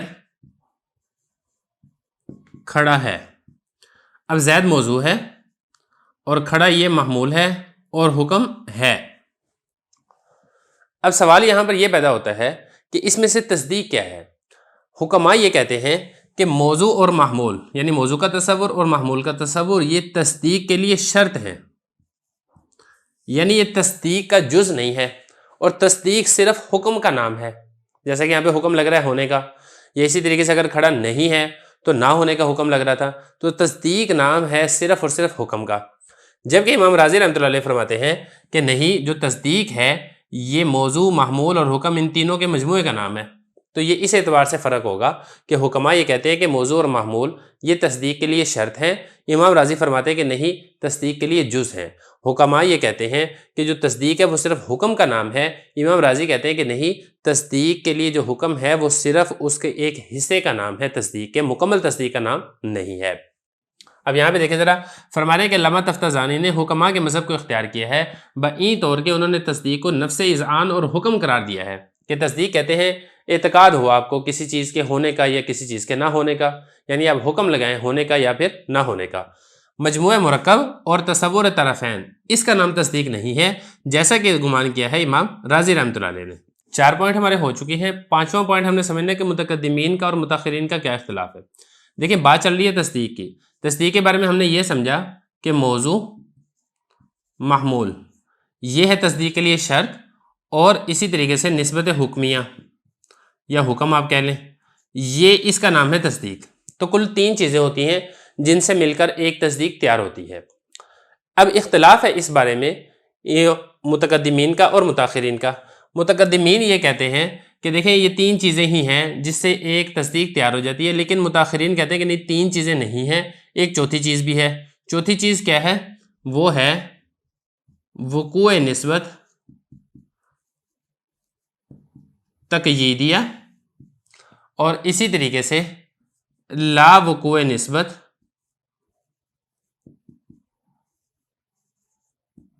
تقییدیہ، یہ کہتے ہیں متاخرین۔ مثال کے طور پہ زید قائم ہے نا، اب ہم یہ کہتے ہیں کہ زید قائم میں ایک موضوع ہے اور ایک محمول ہے، اور یہ جو حکم لگ رہا ہے زید کے لیے قیام کا، یہ حکم کیا ہے؟ یہ نسبت حکم ہے، یہ تو کہتے ہیں متقدمین۔ لیکن متاخرین کہتے ہیں کہ دیکھیں یہ 3 چیزیں تو ہیں ہی ہیں، اس میں ایک چوتھی چیز بھی ہے۔ وہ چوتھی چیز کیا ہے؟ قیام زید۔ زید قائم سے ہمیں قیام زید سمجھ میں آ رہا ہے، زید کا کھڑا ہونا، اور یہ جو زید کا کھڑا ہونا ہے یہ وقوع نسبت تقییدیہ ہے۔ یہ اسی طریقے سے زید لیس بقائم میں زید کا عدم قیام سمجھ میں آ رہا ہے، یہ جو عدم قیام ہے یہ لا وقوع نسبت تقییدیہ ہے۔ پھر اس پہ حکم لگے گا یا حکم نہیں لگے گا، وہ ہو جائے گی نسبت حکمیہ۔ تو جو متاخرین ہیں وہ اس اعتبار سے کل 4 اجزاء مانتے ہیں۔ ایک تو ہو گیا نا کہ 3 اجزاء تو ہو جائیں گے متاخرین کے نزدیک شرط، اور چوتھا جو ہوگا اس کا نام ہوگا تصدیق، اور وہ چوتھا جز کیا ہے؟ وہ نسبت حکمیہ ہے۔ اور متقدمین کے نزدیک کیا ہوگا؟ 2 جز یہ ہو جائیں گے شرط، اور تیسرا جز یہ بنے گا نسبت حکمیہ، جو کہ متقدمین کے نزدیک تصدیق ہے۔ تو یہ اختلاف ہے متقدمین کا اور متاخرین کا۔ علامہ تفتزانی نے اختیار کیا ہے متقدمین کے مذہب کو، متاخرین کے مذہب کو اختیار نہیں کیا ہے۔ اب عبارت دیکھ لیں، فرما رہے ہیں کہ اختیار کیا ہے قدما یعنی متقدمین کے مذہب کو بئی طور کے اذعان اور حکم کا متعلق وہ قضیے کا ایک آخری جز بنایا ہے۔ تو گویا کہ قضیے کے کل 3 جز ہیں، ایک جز موضوع ہے، ایک جز محمول ہے، اور تیسرا جز کیا ہے؟ وہ نسبت حکمیہ ہے۔ اور یہ جو نسبت حکمیہ ہے یہ نسبت خبریہ ثبوتیہ ہوگی یا پھر نسبت خبریہ سلبیہ ہوگی، نہ کہ وقوع نسبت ثبوتیہ تقییدیہ اور نہ ہی لا وقوع نسبت ثبوتیہ تقییدیہ، جیسا کہ متاخرین کہتے ہیں۔ اور اسی بات کی طرف مصنف رحمۃ اللہ علیہ جب قضایا کی بحث میں آئیں گے تو اس میں بھی اسی طرف اشارہ کریں گے کہ جو قضیے ہیں، قضیے کے کل 3 جز ہیں، قضیے کے کل 4 جز نہیں ہیں۔ 5 پوائنٹ ہمارے ہو چکے ہیں۔ 6واں پوائنٹ دیکھیں، تصور کی اقسام۔ دیکھیں جو تصور ہے اس تصور کی مختلف قسمیں ہیں۔ جو تصدیق نہیں ہوگا وہ تصور ہوگا۔ اب تصور کیسے کیسے ہو سکتا ہے وہ بتا رہے ہیں۔ پہلے نمبر پر ہے امر واحد کا تصور۔ امر واحد مثال کے طور پہ کتاب کا تصور، یا زید کا تصور، بکر کا تصور، کوئی بھی چیز واحد اس کا آپ تصور کر لیں تو یہ امر واحد کا تصور ہے، اس کو کہا جائے گا تصور۔ نمبر 2، ایک سے زیادہ چیزوں کا تصور لیکن ان کے درمیان نسبت نہ ہو۔ مثال کے طور پہ آپ تصور کرتے ہیں کاپی پینسل، اب 2 چیزوں کا تصور ہے لیکن ان کے درمیان کوئی نسبت نہیں ہے۔ یا آپ نے تصور کیا موٹر سائیکل، سائیکل، کار، 3 چیزوں کا آپ نے تصور کر لیا، درمیان میں کوئی نسبت نہیں ہے۔ آپ نے تصور کر لیا زید، عمر، بکر، خالد، 4 چیزوں کا آپ نے تصور کر لیا، درمیان میں کوئی نسبت نہیں ہے، تو اس کو بھی کہا جائے گا تصور۔ 2 ہوگی۔ نمبر 3، 2 یا 2 سے زیادہ کا تصور ہو اور درمیان میں نسبت بھی ہو لیکن نسبت تامہ نہ ہو، نسبت ہو، نسبت غیر تام ہو۔ مثال کے طور پہ زید کا غلام، اب 2 چیزوں کا تصور ہے، ان دونوں کے درمیان نسبت بھی ہے کہ غلام کی نسبت کی جا رہی ہے زید کی طرف، لیکن نسبت تام نہیں ہے کہ زید کا غلام ہے یا زید کا غلام نہیں ہے، زید کا غلام کھڑا ہے، بیٹھا ہے، اس قسم کی کوئی حکم اس کے اوپر نہیں لگ رہا ہے۔ تو 3 ہوگی۔ اور اسی طریقے سے نمبر 4، 2 یا 2 سے زیادہ چیزوں کا تصور ہو، درمیان میں نسبت بھی ہو، نسبت تامہ بھی ہو، لیکن نسبت تامہ خبریہ نہ ہو بلکہ انشائیہ ہو۔ جیسا کہ اضرب، مار تو ایک شخص۔ اب یہاں پہ دیکھیں 2 چیزیں ہیں اور ایک چیز کی نسبت دوسری کی طرف کی جا رہی ہے، نسبت تامہ بھی ہے لیکن خبر نہیں ہے بلکہ انشاء ہے، تو انشاء ہوگی تب بھی یہ تصور کی ہی قسم کہلائے گی، یہ تصدیق شمار نہیں ہوگی۔ نمبر 5، 2 یا 2 سے زیادہ چیزوں کا تصور ہے، درمیان میں نسبت بھی ہے، نسبت تامہ بھی ہے اور خبریہ بھی ہے، لیکن جو خبر ہے وہ خبر اعتقاد والی خبر نہیں ہے بلکہ وہ خبر جو ہے کوئی وہمی خبر ہے، کوئی تخیلی خیالی خبر ہے۔ مثال کے طور پہ آپ نے ایک خیال کر لیا کہ ہاتھی اڑ رہا ہے، اب یہ خیالی چیز ہے، تو یہ جو ہے اس کا آپ کو کوئی یقین نہیں ہے، اس کا آپ کو کسی قسم کا اعتقاد نہیں ہے، تو اس قسم میں اگرچہ نسبت پائی جا رہی ہے کہ زید کے آپ نے ہاتھی کی طرف آپ نے نسبت کی ہے اڑنے کی، تو حکم بھی آپ لگا رہے ہیں، لیکن یہ چونکہ ایک وہمی اور خیالی اور ظنی چیز ہے، لہذا اس قسم کو بھی تصور کہا جائے گا، تصدیق نہیں کہا جائے گا۔ تو خلاصہ یہ ہے ایک چیز کی نسبت دوسری چیز کی طرف ہو اور اعتقاد ہو تو پھر تو وہ تصدیق ہوگا، اگر اعتقاد نہیں ہے تو پھر وہ تصور ہے، چاہے وہ چیز ہی ایک ہو یا 2 چیزیں ہیں، نسبت نہیں ہے، نسبت ہے تام نہیں ہے، نسبت ہے تام ہے، خبریہ نہیں ہے انشائیہ ہے، نسبت ہے تام ہے خبریہ ہے لیکن اعتقاد نہیں ہے، وہ ساری کی ساری چیزیں ہی تصدیق میں نہیں آئیں گی بلکہ تصور کے اندر ہی شمار ہوں گی۔ اب عبارت دیکھ لیں، فرما رہے ہیں وَإِلَّا فَتَصَوُّرٌ، یعنی ان لم یکن اذعانا للنسبت فتصور، اگر اذعان نہیں ہے نسبت کا تو تصور ہے، چاہے تو وہ ادراکاً لامر واحد، ایک امر واحد کا ادراک ہو جائے، یعنی ایک امر واحد کا آپ تصور کر لیں، جیسا کہ آپ نے زید کا تصور کر لیا، یا امور متعددہ کا آپ ادراک کر لیں بغیر نسبت کے، جیسا کہ زید اور عمر کا تصور، یا نسبت کے ساتھ آپ ادراک کرتے ہیں لیکن وہ نسبت تام نہیں ہوتی ہے جس کے اوپر سکوت کرنا صحیح ہو، جیسا کہ آپ نے تصور کیا زید کے غلام کا، یا نسبت بھی ہوتی ہے تامہ بھی ہوتی ہے لیکن انشائیہ ہوتی ہے، جیسا کہ تصور کرنا اضرب کا، یا اسی طریقے سے نسبت ہوتی ہے تامہ ہوتی ہے خبریہ ہوتی ہے لیکن وہ مدرک ادراک اذعانی کے ساتھ نہیں ہوتی ہے بلکہ وہ مدرک ادراک غیر اذعانی کے ساتھ ہوتی ہے، جیسا کہ تخیل، شک اور وہم کی صورتوں کے اندر انسان ایک چیز کی نسبت دوسری چیز کی طرف کر دیتا ہے لیکن اس کا اعتقاد نہیں ہوتا ہے، تو اس قسم کو بھی تصور ہی کہا جائے گا، تصدیق شمار نہیں ہوگا۔ بسم اللہ الرحمن الرحیم۔ شرح تہذیب کا دوسرا باب ہے مقدمہ، سبق نمبر 6 میں خوش آمدید۔ آج کے سبق میں ہم ضروری اور کسبی کے بارے میں پڑھیں گے۔ عبارت دیکھ لیں، ترجمہ کرتے ہیں، آخر میں تشریح کرتے ہیں۔ وَيَقْتَسِمَانِ بِالضَّرُورَةِ الضَّرُورَةُ وَالِاكْتِسَابُ بِالنَّظْرِ وَهُوَ مُلَاحَظَةُ الْمَعْقُولِ لِتَحْصِيلِ الْمَجْهُولِ قَوْلُهُ وَيَقْتَسِمَانِ الاقتسام بمعنى أخذ القسمة على ما في الأساس أي يقتسم التصور والتصديق كل من وصفي الضرورة أي الحصول بلا نظر والاكتساب أي الحصول بالنظر فيأخذ التصور قسما من الضرورة فيصير ضروريا وقسما من الاكتساب فيصير كسبيا وكذا الحال في التصديق فالمذكور في هذه العبارة صريحا هو انقسام الضرورة والاكتساب ويعلم انقسام كل من التصور والتصديق إلى الضروري والكسب ضمنا وكناية وهي أبلغ وأحسن من الصريح۔ ترجمہ دیکھ لیں، اور یہ تقسیم ہوتی ہیں ضروری طور پر ضرورت کی طرف اور اکتساب بالنظر کی طرف، اور یہ معقول کا لحاظ کرنا ہے مجہول کو حاصل کرنے کے لیے۔ مصنف کا قول تقسیم ہوتی ہے، اقتسام ہے تقسیم کو حاصل کرنے کے معنی میں، جیسا کہ اساس کتاب میں ہے، یعنی تصور اور تصدیق یہ تقسیم ہوتے ہیں ان دونوں میں سے ضروری کے وصف کی طرف، یعنی حاصل ہونا بغیر نظر کے، اور اکتساب کے یعنی حاصل ہونا نظر کے ساتھ۔ سو لے لیا ہے تصور نے ایک قسم ضرورت سے، لہذا یہ ہو گیا ہے تصور ضروری، اور ایک قسم اکتساب سے، یہ ہو گیا ہے تصور قصبی۔ اور یہی حال ہے تصدیق میں۔ جو ذکر کیا گیا اس عبارت میں وہ صراحتاً ہے ضرورت اور اکتساب کی تقسیم کی طرف، اور اسی سے معلوم ہو جاتا ہے تصور اور تصدیق ان دونوں کی تقسیم کی طرف بھی ضروری اور قصبی کی طرف ضمناً اور کنایتاً، اور یہ ابلغ ہے اور زیادہ اچھا ہے صراحتاً سے۔ عبارت ہو چکی ہے، ترجمہ ہو چکا ہے، اب چلتے ہیں اس کی تشریح کی طرف۔ کل 4 پوائنٹ ہیں، ایک ایک کر کے ہم چاروں کے بارے میں بات کریں گے، لیکن سب سے پہلے جو تہذیب کی عبارت ہے آپ اس کو دیکھ لیں۔ فرما رہے ہیں کہ یہ جو تصور اور تصدیق کے بارے میں آپ نے پڑھ لیا ہے، اس کی 2 قسمیں بالکل واضح ہیں۔ یہ جو ضرورہ ہے نا، ضرورہ کا مطلب ہوتا ہے کوئی چیز بغیر غور و فکر کیے معلوم ہو جائے، جو چیز بالکل واضح ہوتی ہے، جو چیز بالکل بدیہی ہوتی ہے، اس کو ضرورت کہا جاتا ہے، اس کو ضروری بھی کہا جاتا ہے۔ تو بتانا ہی چاہ رہے ہیں کہ جو تصور اور تصدیق ہے اس کی 2 قسمیں بالکل واضح ہیں۔ اب وہ 2 قسمیں بالکل واضح کون سی ہیں؟ ان میں سے ایک ہے تصور ضروری، اور دوسری ہے تصور نظری، یا اس کو قصبی بھی آپ کہہ سکتے ہیں، اور یہ جو ضروری ہے اس کو آپ بدیہی بھی کہہ سکتے ہیں۔ اسی طریقے سے تصدیق کی بھی 2 قسمیں ہیں، ایک ہے تصدیق ضروری جس کو آپ بدیہی کہہ سکتے ہیں، جس کو آپ واضح کہہ سکتے ہیں، اور دوسری قسم ہے تصدیق نظری۔ نظری بھی آپ کہہ سکتے ہیں، قصبی بھی آپ کہہ سکتے ہیں۔ مطلب یہ کہ جو نظر و فکر سے حاصل ہوتی ہے اس کے اندر قصب کا عمل دخل ہوتا ہے، پھر معلوم ہوتی ہے۔ تو یہ 2 قسمیں ہیں۔ تو یہ ذرا عبارت دیکھیں، فرما رہے ہیں کہ یہ جو دونوں ہیں، یعنی کون سے؟ ایک تصور اور دوسرا تصدیق، یہ ضروری طور پر یعنی بالکل واضح ہے یہ والی بات کہ یہ 2 قسموں میں تقسیم ہوتے ہیں، ایک ہے ضرورت کی طرف اور دوسرا ہے اکتساب بالنظر کی طرف۔ اکتساب بالنظر کیا ہوتا ہے؟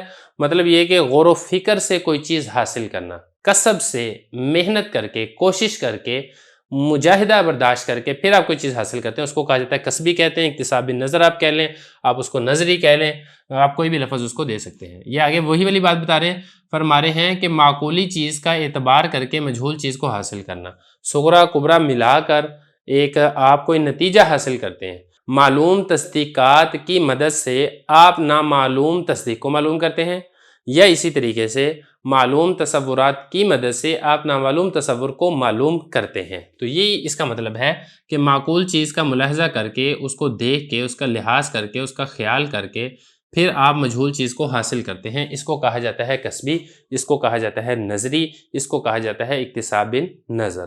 یہ تو ہو گیا پہلا پوائنٹ، جو عبارتی تہذیب کی، وہ ہم نے یہاں پہ حل کر لی ہے۔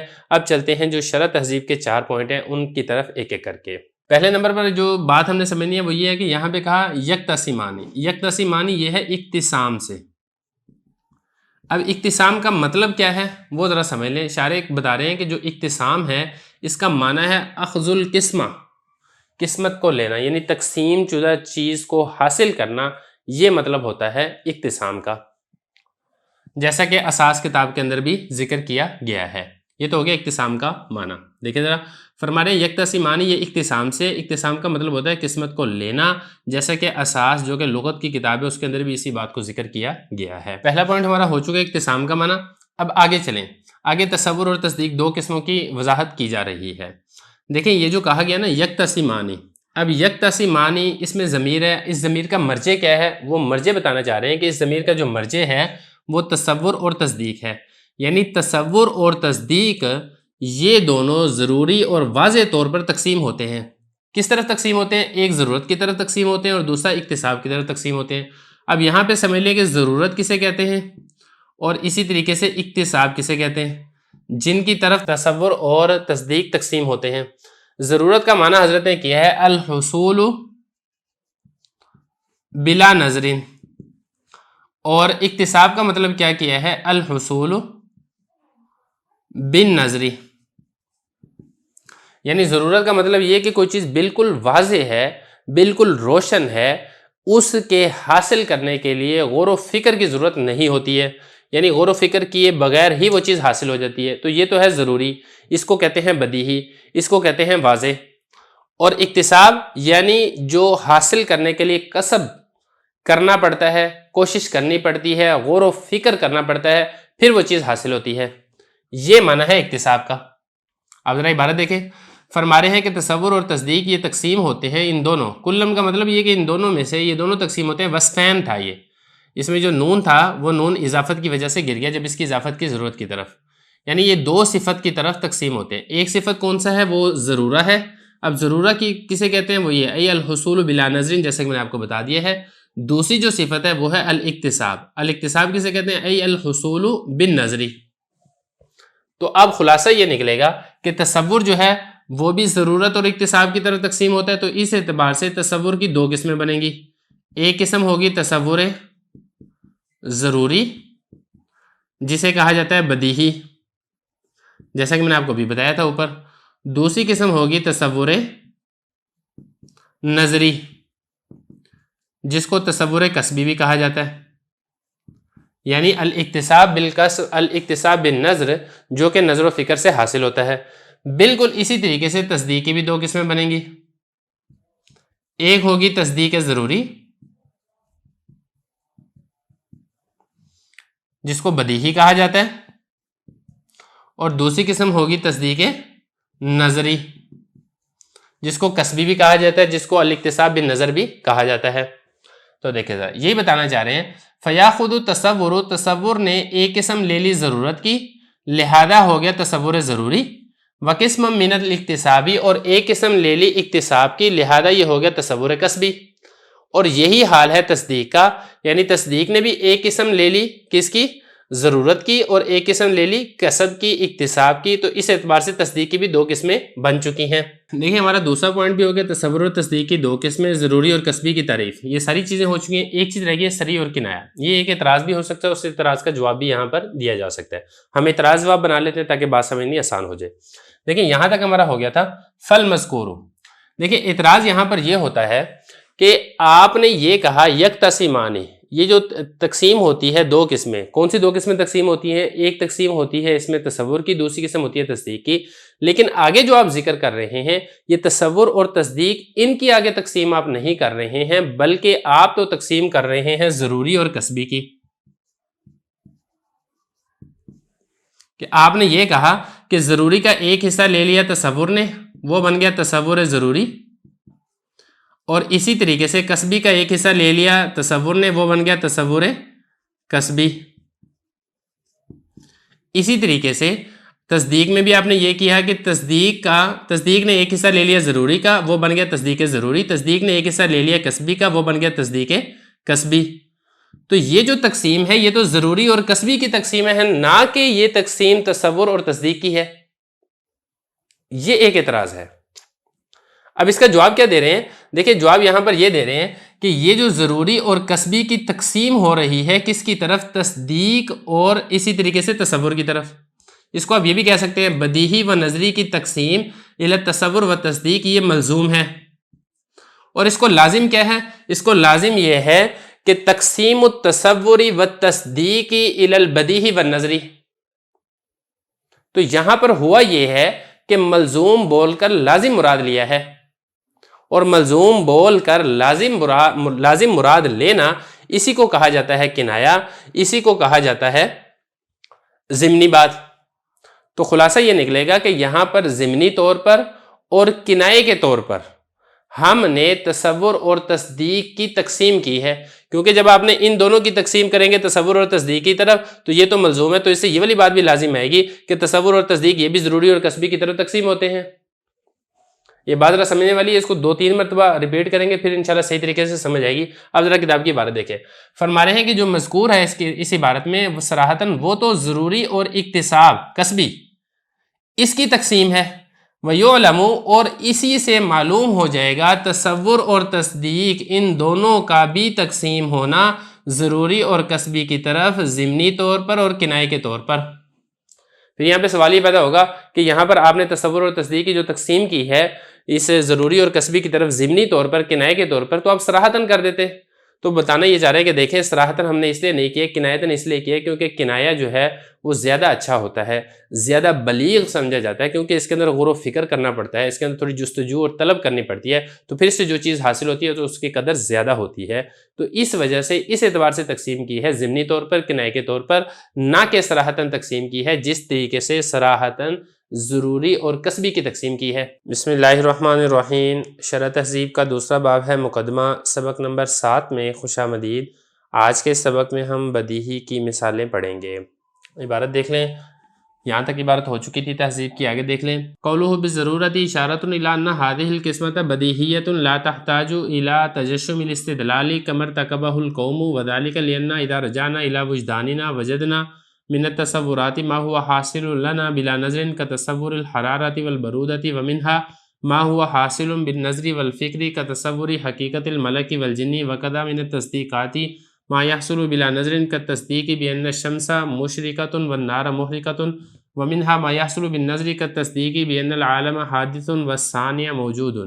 ترجمہ دیکھ لیں، اشارہ ہے اس بات کی طرف کہ یہ تقسیم بدیہی یعنی واضح ہے، محتاج نہیں ہے استدلال کی مشقت اٹھانے کی طرف، جیسا کہ ارتکاب کیا ہے قوم نے، اور یہ اس لیے کہ جب ہم نے رجوع کیا اپنے وجدان کی طرف تو ہم نے پایا تصورات میں سے بعض ایسے ہیں کہ جو ہمیں حاصل ہو جاتے ہیں بغیر نظر و فکر کے، جیسا کہ حرارت کا تصور، برودت کا تصور، اور بعض ایسے ہیں جو کہ حاصل ہوتے ہیں نظر و فکر کے ساتھ، جیسا کہ ملک یعنی فرشتے کی حقیقت اور جن کی حقیقت، اور اسی طریقے سے تصدیقات میں سے بعض وہ ہیں جو ہمیں بغیر نظر و فکر کے حاصل ہو جاتے ہیں، جیسا کہ تصدیق اس بات کی کہ سورج وہ روشن کرنے والا ہے اور آگ جلانے والی ہے، اور بعض ایسے ہیں جو نظر و فکر سے حاصل ہوتے ہیں، جیسا کہ تصدیق مثال کے طور پہ عالم حادث فنا ہونے والا ہے اور ثانی موجود ہے۔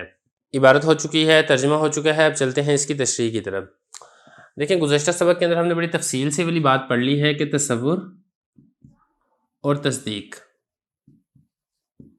ان کی دو قسمیں تھیں۔ ایک کیا تھی اس میں سے؟ ضروری، جس کو بدیہی کہا گیا تھا، اور دوسری تھی نظری، جس کو کسبی بھی کہا گیا تھا۔ بالکل اسی طریقے سے تصدیقی بھی یہی دو قسمیں تھیں، ایک ضروری اور دوسری ہے نظری۔ یہاں پہ سوال یہ پیدا ہوتا ہے کہ تصور اور تصدیق، اس کی یہی دو قسمیں ہونا کیوں ضروری ہیں؟ کیا وجہ ہے؟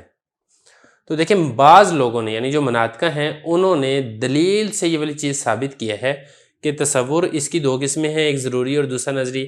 بالکل اسی طریقے سے تصدیق اس کی بھی دو قسمیں، ضروری اور نظری، یہ دو قسمیں بنتی ہے، دلیل سے ثابت کیا ہے۔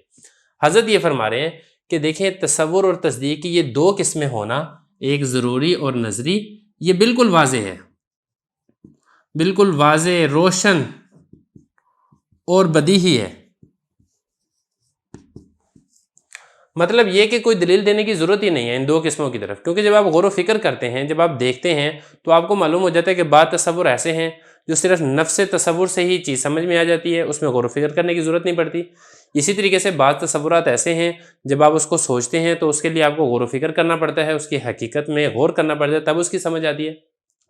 تو لہذا جب یہ والی بات بالکل واضح اور روشن ہے تو اس کے لیے دلیل قائم کرنے کی ضرورت ہی نہیں ہے، کیونکہ آپ دلیل دیں گے پھر اس دلیل کے اوپر اعتراض ہوگا، پھر اس اعتراض کا جواب دیں گے، تو اس میں پھر اسی چکر کے اندر پڑے رہیں گے، جو مقصود ہے اس سے آپ پیچھے رہ جائیں گے۔ تو یہ بتانا چاہ رہے ہیں کہ ضرورت سے اشارہ اس بات کی طرف کہ یہ جو تقسیم ہے، یعنی تصور اور تصدیق کی جو تقسیم کی گئی ہے، یہ بالکل واضح ہے، لا تحتاج، اس میں محتاجی ہی نہیں ہے استدلال کی مشقت اٹھانے کی طرف کہ آپ استدلال کریں، آپ دلیل قائم کریں، آپ دلیل سے اس چیز کا ثابت کریں، کما ارتکبہ القوم، جیسا کہ ایک قوم یعنی مناطقہ کی ایک جماعت نے اسی بات کا ارتکاب کیا ہے، انہوں نے دلیلوں سے اس چیز کو ثابت کیا ہے۔ وجہ یہ ہے کہ جب ہم نے رجوع کیا اپنے وجدان کی طرف، یعنی جب ہم نے اپنے بارے میں غور و فکر کیا، ہم نے دیکھا تو ہم نے یہ والے پایا کہ بعض تصورات ایسے ہیں جو ہمیں بغیر غور و فکر کے ہی حاصل ہو جاتے ہیں، جیسا کہ حرارت اور اسی طریقے سے برودت۔ آپ کہیں کہ گرم، اب گرم کا جو تصور ہے نا، اس کے لیے آپ کو غور و فکر کرنے کی ضرورت نہیں پڑے گی۔ ٹھنڈک ہے تو ٹھنڈک کے تصور کے لیے آپ کو غور و فکر کرنے کی ضرورت نہیں پڑے گی، یہ ایسا تصور ہے جو بغیر غور و فکر کے ہی سمجھ میں آ جاتا ہے۔ لیکن بعض تصورات ایسے ہوتے ہیں جس کے لیے غور و فکر کرنے کی ضرورت پڑتی ہے، جیسا کہ تصور کرنا فرشتے کی حقیقت، جن کی حقیقت۔ اب فرشتہ ہے، اب فرشتہ کیا ہے اس کی حقیقت میں آپ کو غور و فکر کرنا پڑے گا۔ جن ہے تو جن کی حقیقت کیا ہے اس کی حقیقت میں آپ کو غور و فکر کرنا پڑے گا۔ بالکل اسی طریقے سے بعض تصدیقات ایسی ہوتی ہیں جو بغیر غور و فکر کیے ہی ہمیں سمجھ میں آ جاتی ہیں، جیسا کہ سورج روشنی پھیلانے والا ہے، اب اس میں آپ کو کسی غور و فکر کرنے کی ضرورت نہیں ہے۔ یا اسی طریقے سے آگ جلانے والی ہے، یہ ایسی تصدیق ہے جس میں کسی قسم کی غور و فکر کی ضرورت نہیں ہے، اور بعض اس میں سے تصدیقات ایسی ہوتی ہیں جو غور و فکر سے حاصل ہوتی ہیں، غور و فکر کیے بغیر وہ سمجھ میں نہیں آتی ہیں، جیسا کہ عالم حادث ہے، ختم ہونے والا ہے، اور اسی طریقے سے سانح موجود ہے، اس کے لیے باقاعدہ دلیل کی ضرورت پڑتی ہے، غور و فکر کرنے کی ضرورت پڑتی ہے، تب ان چیزوں کا اس بات ہوتا ہے۔ اس لیے آپ کو بہت سے لوگ ایسے مل جائیں گے جو ان دونوں چیزوں کا انکار کرنے والے ہیں، آپ کو ایسے بھی لوگ مل جائیں گے جو کہیں گے کہ عالم قدیم ہے، اور آپ کو ایسے بھی لوگ مل جائیں گے کہ سانح موجود نہیں ہے، جو لوگ یہ کہتے ہیں۔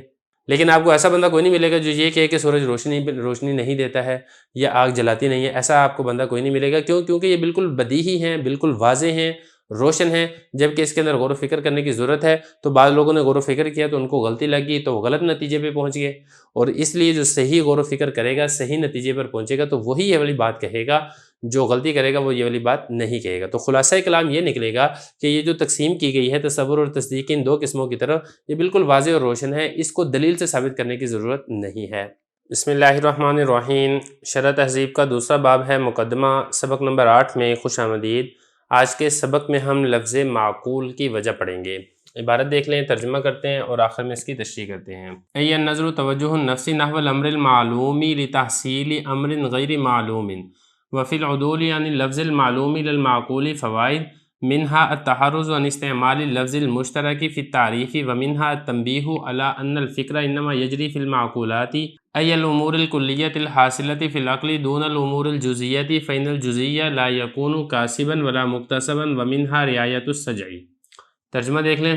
ہوا یعنی نظر، نفس کو متوجہ کرنا ہے امر معلوم کی طرف تاکہ امر غیر معلوم کو حاصل کیا جا سکے، اور لفظ معلوم سے لفظ معقول کی طرف پھرنے میں کئی فائدے ہیں۔ ان میں سے ایک فائدہ ہے لفظ مشترک کے استعمال سے بچنا ہے تعریف میں، اور اس میں سے ایک فائدہ یہ ہے کہ تنبیہ کرنا ہے اس بات پر کہ فکر وہ جاری ہوتی ہے معقولات یعنی امور کلیہ میں، جو کہ حاصل ہوتے ہیں عقل میں، نہ کہ امور جزیہ میں، اس لیے کہ جزی نہ تو وہ کاسب بنتی ہے اور نہ ہی اس کو مکتسب یعنی حاصل کیا جاتا ہے، اور اس میں سزا بندی کی رعایت ہے۔ عبارت ہو چکی ہے، ترجمہ ہو چکا ہے، اب چلتے ہیں اس کی تشریح کی طرف۔ دیکھیں پہلی بات تو یہاں پر اب یہ سمجھیں کہ یہ جو ہوا ہے، ہوا سے مراد کیا ہے، تو یہ مرجع واضح کر دیا کہ ہوا سے مراد ہے نظر، ایک بات۔ اور اب اس کے بعد آپ آگے دیکھیں ملاحظہ، ملاحظہ کا کیا مطلب ہے، تو یہ حضرت نے بتا دیا متوجہ کرنا، تو توجہ یہ ملاحظہ کا وضاحت کر دی ہے کہ جو ملاحظہ ہے اس کا مطلب ہے متوجہ کرنا۔ اچھا اب اس کے بعد جو آگے ہے النفس، یہ فاعل ہے توجہ کا، تو گویا کہ یہاں پر اضافت الی الفاعل ہے توجہ النفسی، اور یہاں پر جو ہے نا ملاحظۃ المعقولی، یہ اضافت الی المفعول ہے۔ تو اصل میں نا یہاں پر یہ ہے ای، آپ بے شک ملاحظہ کر لیں تاکہ بات سمجھنی آسان ہو جائے، ملاحظۃ النفس المعقولہ، اصل میں یہ ہے۔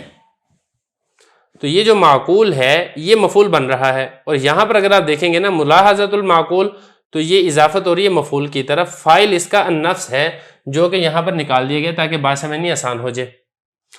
پھر دوسری بات جو سمجھنے والی ہے وہ یہاں پر وہ یہ ہے کہ جس طریقے سے یہاں پر یہ ہے نا معقول اور اسی طریقے سے مجہول، یہ دونوں صفت ہیں، اور کوئی بھی صفت ہو اس کے لیے موصوف کا ہونا لازم اور ضروری ہوتا ہے۔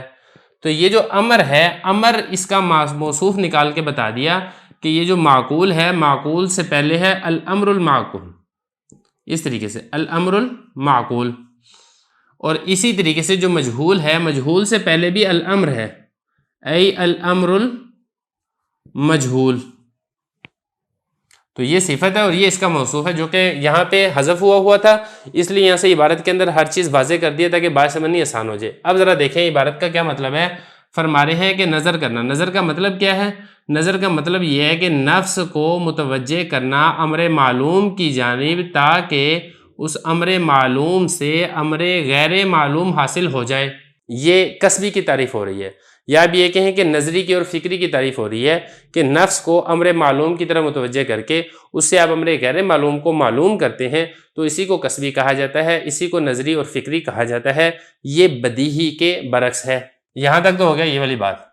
اب اس کے بعد آگے ہے ایک سوال پیدا ہوتا ہے کہ یہاں پر جو معقول ہے، معقول کا آپ نے معنی کیا بیان کیا؟ معلوم، یہی کہا نا، معقول کا مطلب امر معلوم۔ تو سوال یہاں پر یہ پیدا ہوتا ہے کہ آپ نے یہاں پر یعنی جو تہذیب کی عبارت کے اندر علامہ تفتزل نے معقول کا لفظ کیوں ذکر کیا، معلوم کا لفظ کیوں ذکر نہیں کیا؟ اگر معقول کا معنی معلوم ہی ہے تو پھر ہونا تو یہ چاہیے تھا کہ یہاں پر بھی ایسی ہوتا، وَهُوَ مُلَاحَظَةُ الْمَعْلُومِ لِتَحْصِيلِ الْمَجْهُولِ، ایسا کیوں کیا گیا؟ تو بتانا یہ چاہ رہے ہیں کہ دیکھیں اس میں چند فائدے ہیں، یعنی معقول کو ذکر کرنے میں اور معلوم کو ذکر نہ کرنے میں، اسی وجہ سے یہاں پر معقول کا لفظ لے کر آئے ہیں، معلوم کا لفظ لے کر نہیں آئے ہیں۔ فرمارے وفی العدول، اور عدول کا مطلب ہوتا ہے پھرنا، معلوم کا لفظ چھوڑ کے معقول کی طرف پھرنا، فوائد اس کے اندر چند فائدے ہیں۔ اب وہ کون کون سے فائدے ہیں وہ ایک ایک کر کے آگے ذکر کیے جا رہے ہیں۔ دیکھیں جو پہلا فائدہ ہے وہ ہے لفظ مشترک کے استعمال سے تحرز۔ تحرز کا مطلب ہوتا ہے بچنا، احتراز یا احترازی مثال وہ اسی سے ہی ہے۔ اچھا اس کا مطلب کیا ہے؟ دیکھیں دو لفظ ہیں، ایک ہے معقول اور ایک ہے معلوم۔ معلوم کا لفظ استعمال نہیں کیا ہے، معقول کا لفظ استعمال کیا ہے۔ وجہ یہ ہے کہ معلوم علم سے ہے۔ اب علم کے مختلف معنی ہیں، مثال کے طور پہ ایک معنی ہے حصول صورت الشیء فی العقل، دوسرا معنی ہے الصورت الحاصلۃ من الشیء عند العقل، تیسرا معنی ہے الاعتقاد الجازم مطابق للواقع۔ ظن کو بھی علم کہہ دیا جاتا ہے، جہل مرکب کو بھی علم کہہ دیا جاتا ہے، یقین کو بھی علم کہہ دیا جاتا ہے۔ تو علم کے معنی متعدد ہیں، علم کا لفظ مشترک ہے، جبکہ اس کے برعکس جو معقول ہے وہ عقل سے ہے، یہ لفظ مشترک نہیں ہے، جو چیز عقل کے اندر آئے گی وہی معقول ہے۔ اور اصول اور ضابطہ یہ ہوتا ہے کہ تعریف کے اندر لفظ مشترک کے استعمال سے حتی الامکان بچا جاتا ہے، تو اسی وجہ سے کہ لفظ مشترک کا استعمال کرنا لازم نہ آئے تو اس لیے معلوم کا لفظ ذکر نہیں کیا ہے، معقول کا لفظ ذکر کیا ہے۔ یہ بتا رہے ہیں کہ ایک فائدہ تو اس میں یہ ہے کہ لفظ مشترک کے استعمال سے تحرز یعنی بچا جا رہا ہے تعریف میں، یہ ہو گیا ایک فائدہ۔ لیکن دوسرا فائدہ یہاں سے یہ بیان کیا جا رہا ہے کہ معلوم کا لفظ نہیں لائے، معقول لے کر آئے ہیں۔ اس کی وجہ کیا ہے؟ دیکھیں جو معلوم چیز ہے وہ کلی بھی ہوتی ہے اور جزئی بھی ہوتی ہے۔ انسان کو کلی کا علم بھی ہوتا ہے، انسان کو جزئی کا علم بھی ہوتا ہے۔ اگر یہاں سے معلوم کا لفظ لے کر آتے تو پھر اس سے یہ اعتراض پیدا ہونا تھا کہ نظر و فکر کلی میں بھی ہوتا ہے اور جزئی میں بھی ہوتا ہے، کیونکہ امور معلومات تو دونوں ہیں۔ حالانکہ جو غور و فکر ہے، نظر و فکر ہے، وہ جزئی کاموں کے اندر نہیں ہوتا ہے، وہ کلیوں کے اندر تو ہوتا ہے، امور کلیہ کے اندر، نہ کہ جزیہ کے اندر۔ تو اسی وجہ سے معلوم کا لفظ ذکر نہیں لے کر آئے، معقول کا لفظ لے کر آئے ہیں، کیونکہ معقول سے مراد کیا ہے؟ امور کلیہ جو کہ عقل میں حاصل ہوں۔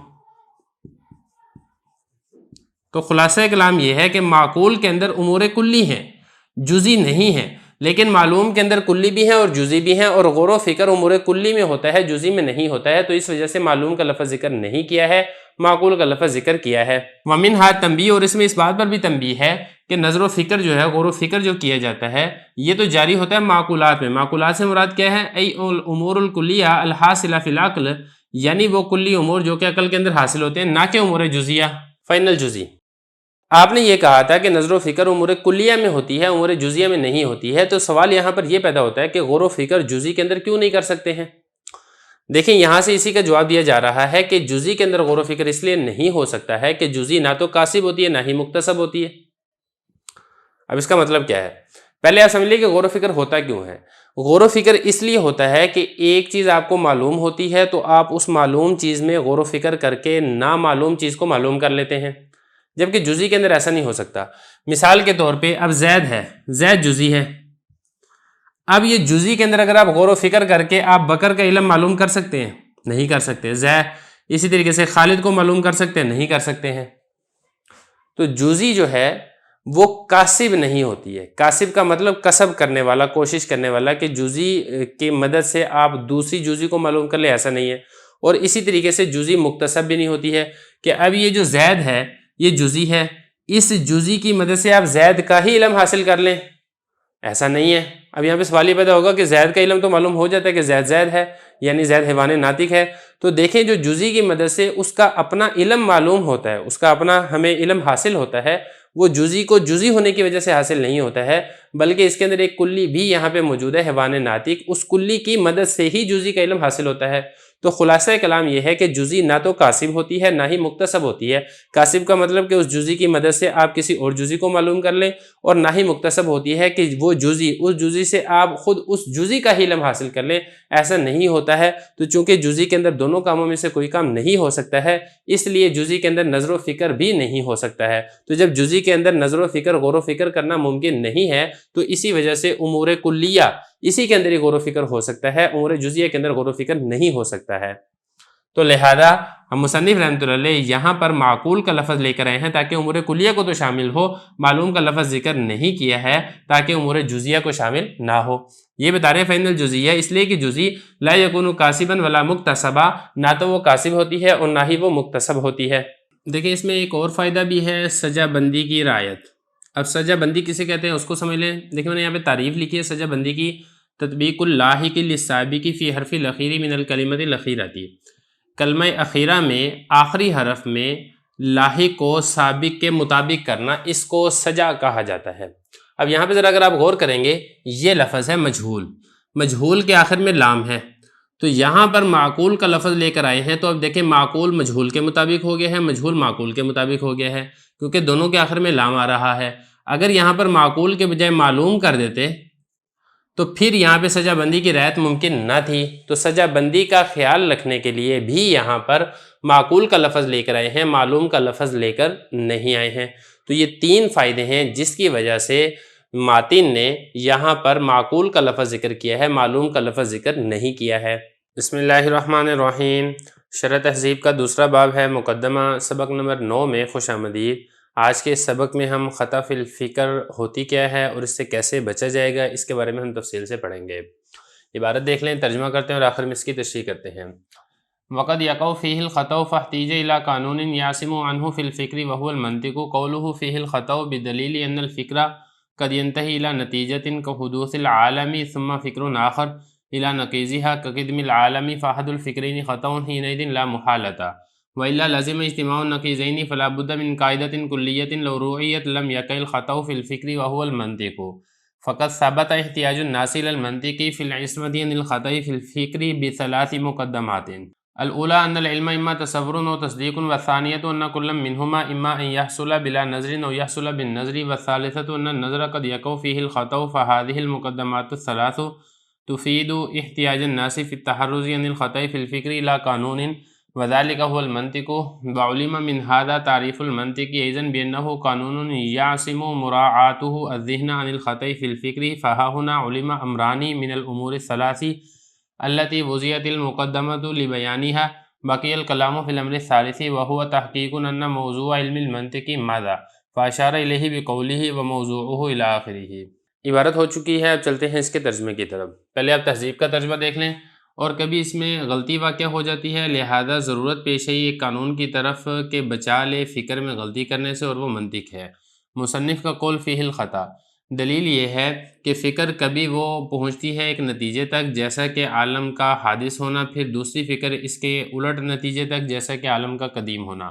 اب ان دونوں فکروں میں سے ایک فکر غلط ہے یقینی طور پر اس وقت، وگرنہ لازم آئے گا نقیضین کا جمع ہونا، تو ضروری ہو گیا کوئی ایسا قاعدہ کلیہ یا قانون کہ اگر اس کا خیال رکھا جائے تو خطا واقع نہ ہو فکر میں، اور وہ منطق ہے۔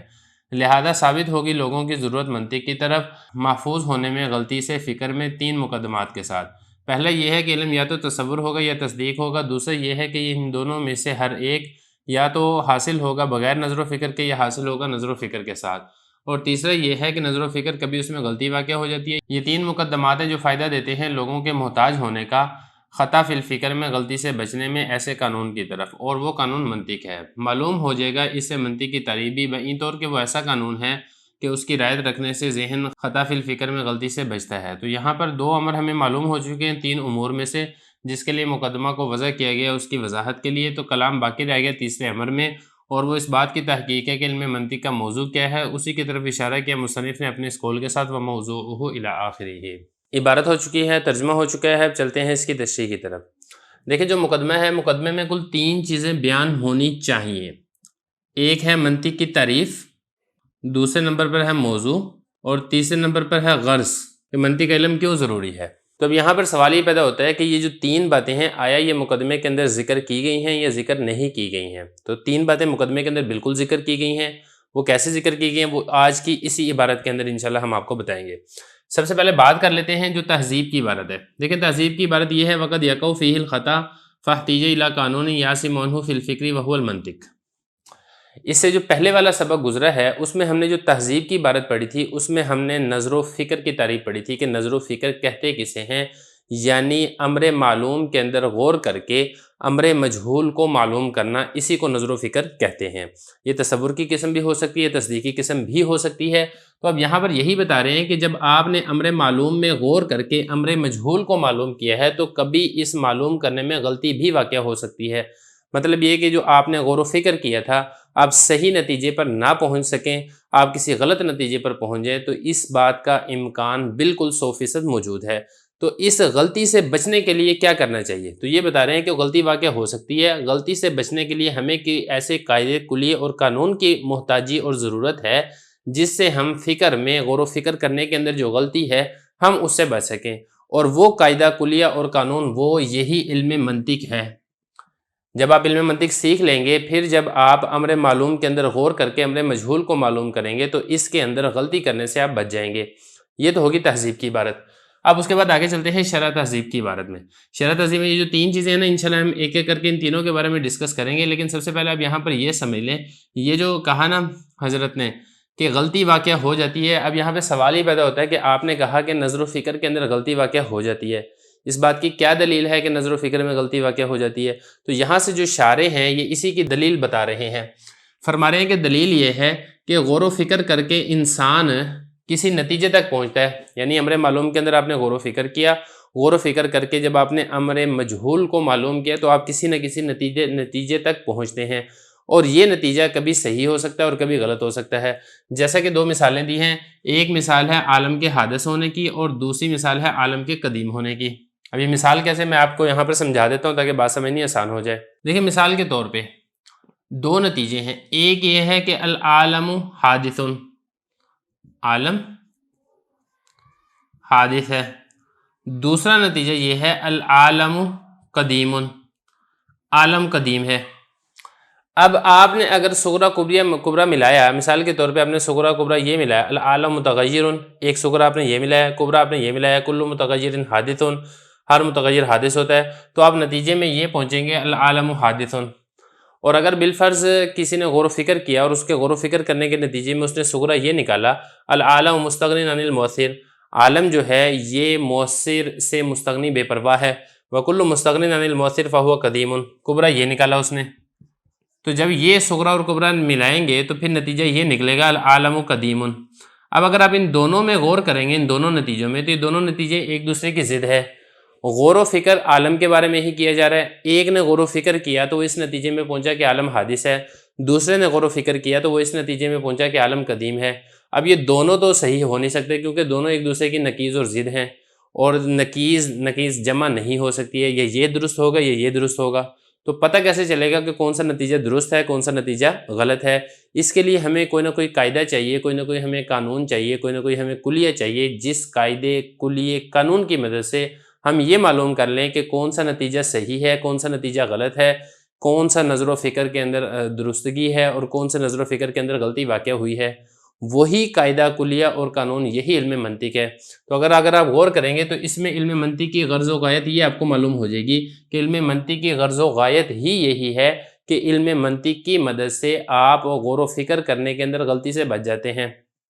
اب ذرا عبارت دیکھیں، فرما رہے ہیں کہ دلیل یہ ہے کہ فکر یعنی غور و فکر، نظر و فکر کبھی پہنچتی ہے کسی نتیجے تک، جیسا کہ عالم کا حادث ہونا، پھر ایک دوسری فکر ہوتی ہے وہ اس کے الٹ نتیجے تک بھی پہنچ جاتی ہے، جیسا کہ عالم کا قدیم ہونا، یہ قدم ہے۔ تو ان دونوں میں سے ایک فکر وہ تو غلط ہے یقینی طور پر، وگرنہ اگر دونوں فکریں صحیح ہو تو نقیضین کا اجتماع لازم آئے گا جو کہ درست نہیں ہے۔ لہذا ایک قاعدہ کلیہ کی ضرورت ہے ہمیں کہ اگر اس کا خیال رکھا جائے تو فکر کے اندر غلطی واقع نہ ہو، اور وہ قاعدہ کلیہ یہی منطق ہے۔ لہذا لوگوں کا منطق کی طرف محتاج ہونا یہ ثابت ہو گیا کہ لوگوں کو منطق کی ضرورت ہے، کیونکہ غور و فکر کرنا یہ لازمی اور ضروری ہے تاکہ انسان صحیح نتیجے تک پہنچے، اور غور و فکر کرنے کے لیے ہمیں علم منطق کی ضرورت ہے۔ تو خلاصہ یہ نکلا کہ لوگوں کی ضرورت ثابت ہو چکی ہے منطق کی طرف فی العصمتی بچنے کے لیے خطا فی الفکر سے بثلاث مقدمات، ان 3 مقدمات کے ذریعے سے لوگوں کی ضرورت یہ ثابت ہو چکی ہے۔ 3 مقدمات کون سے ہیں اس کو ذرا سمجھ لیں۔ فرما رہے ہیں کہ دیکھیں ہم نے جو پڑھا تھا نا، ہم نے یہ پڑھا تھا کہ علم یا تو تصور ہے یا تصدیق ہے، یہ ہو گیا پہلا مقدمہ۔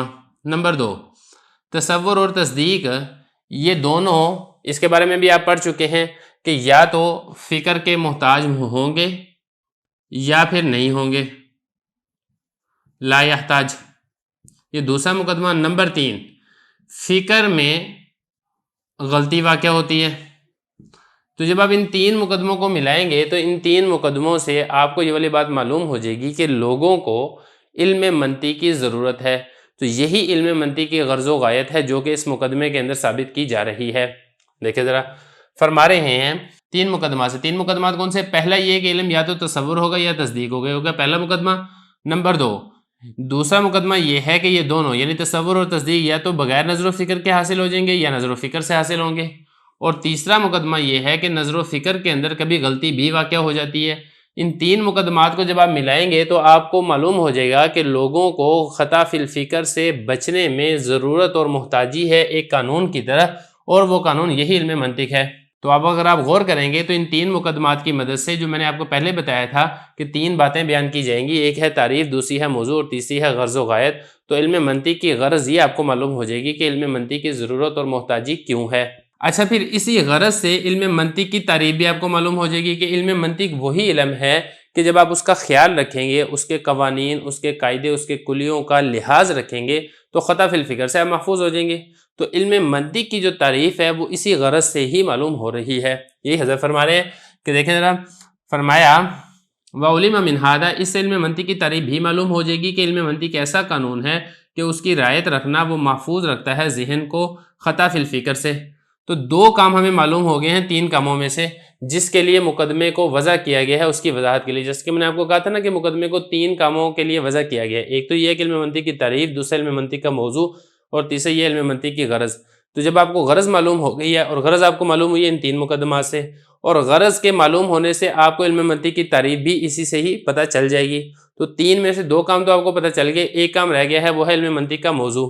فرما رہے ہیں ہاں ہونا، یہاں پر اب ہمیں 2 کام معلوم ہو چکے ہیں 3 امور میں سے جس کے لیے وضع کیا گیا ہے مقدمے کو اس کی وضاحت کے لیے۔ اب تیسرا جو کام ہے اس کے اندر کلام باقی رہ گیا، وہ یہ کہ علم منطق کا موضوع وہ کیا ہے، اس کی کیا تحقیق ہے۔ تو بتا رہے ہیں کہ علم منطق کے موضوع کی جو تحقیق ہے وہ موضوع وہ آگے چل کے انشاءاللہ آئے گی تہذیب کی عبارت، اس کے اندر پھر اس کی وضاحت بھی کی جا رہی ہے۔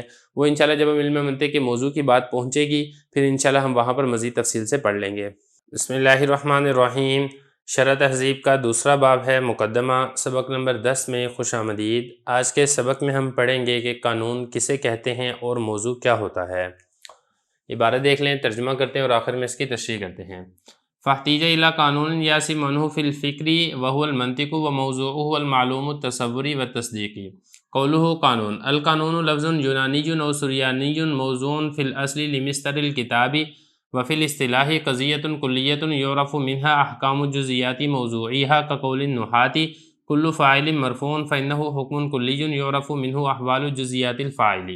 قولہ موضوعہ، موضوع العلم ما یبحث فیہ عن عوارضہ الذاتیۃ والعرض الذاتی ما یعرض الشیء اما اولا وبالذات كالتعجب اللاحق للانسان من حیث انہ انسان واما بواسطۃ امر مساو لذلك الشیء كالضحك الذی یعرض حقیقۃ للمتعجب ثم ينسب عروضہ الی الانسان بالعرض والمجاز فافہم۔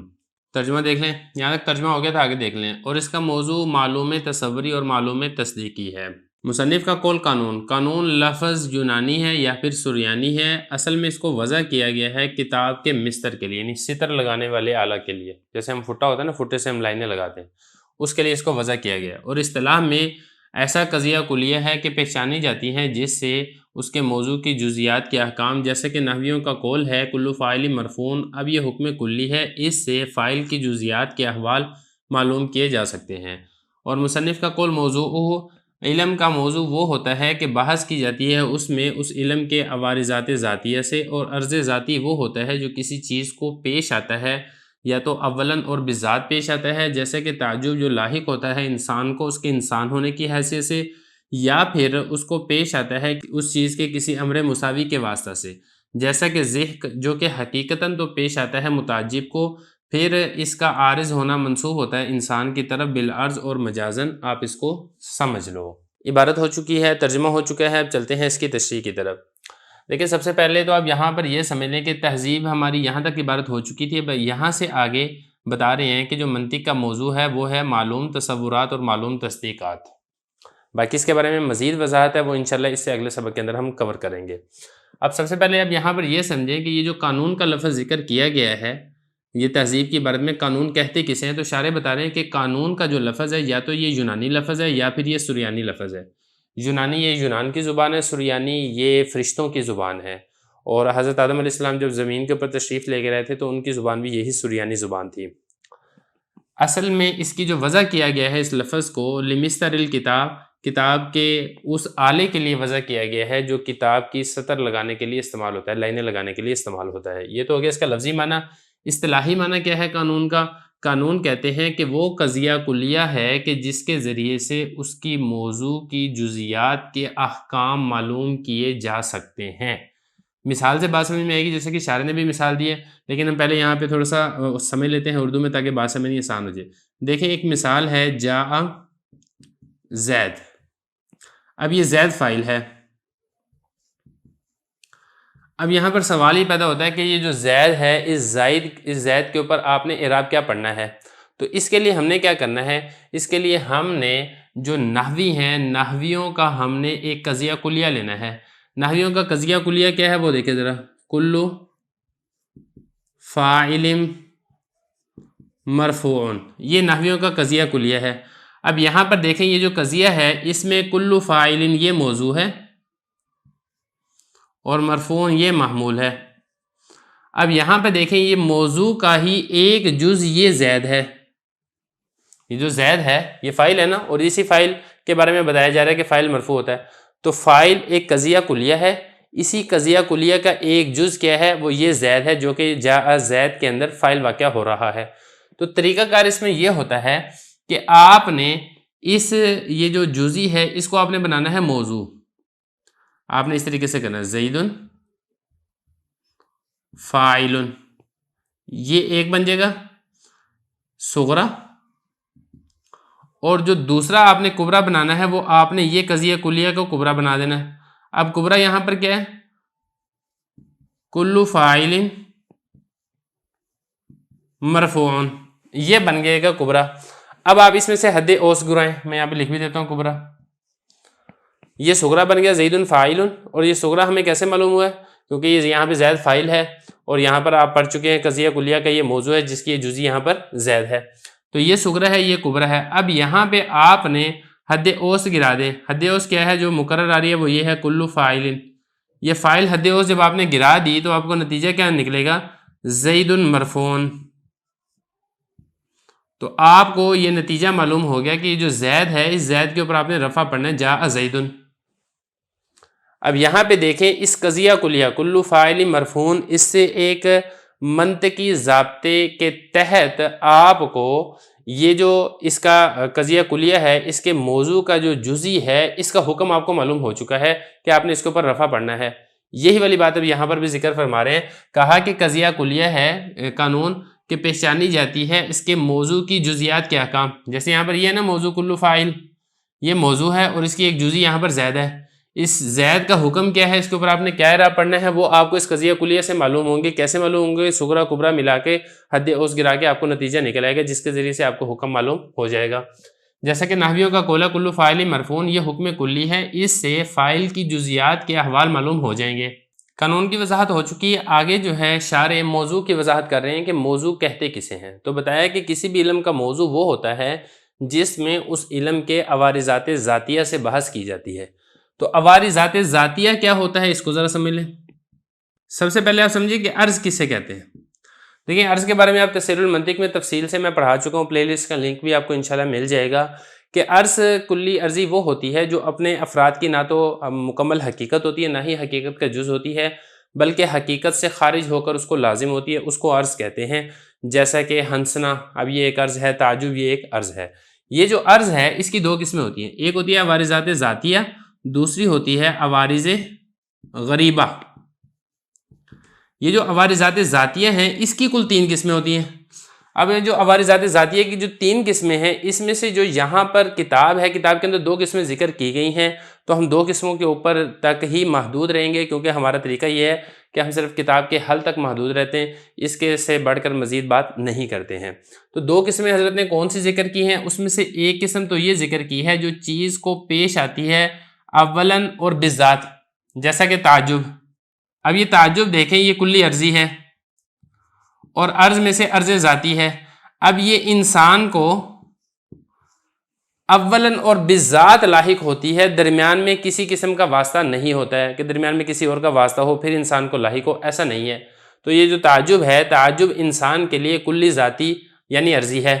یا پھر کلی ذاتی کی جو دوسری قسم ہوتی ہے وہ یہ ہوتی ہے کہ جو امر مساوی کے واسطہ سے لاحق ہو، یہ بھی کلی ذاتی کی دوسری قسم ہے۔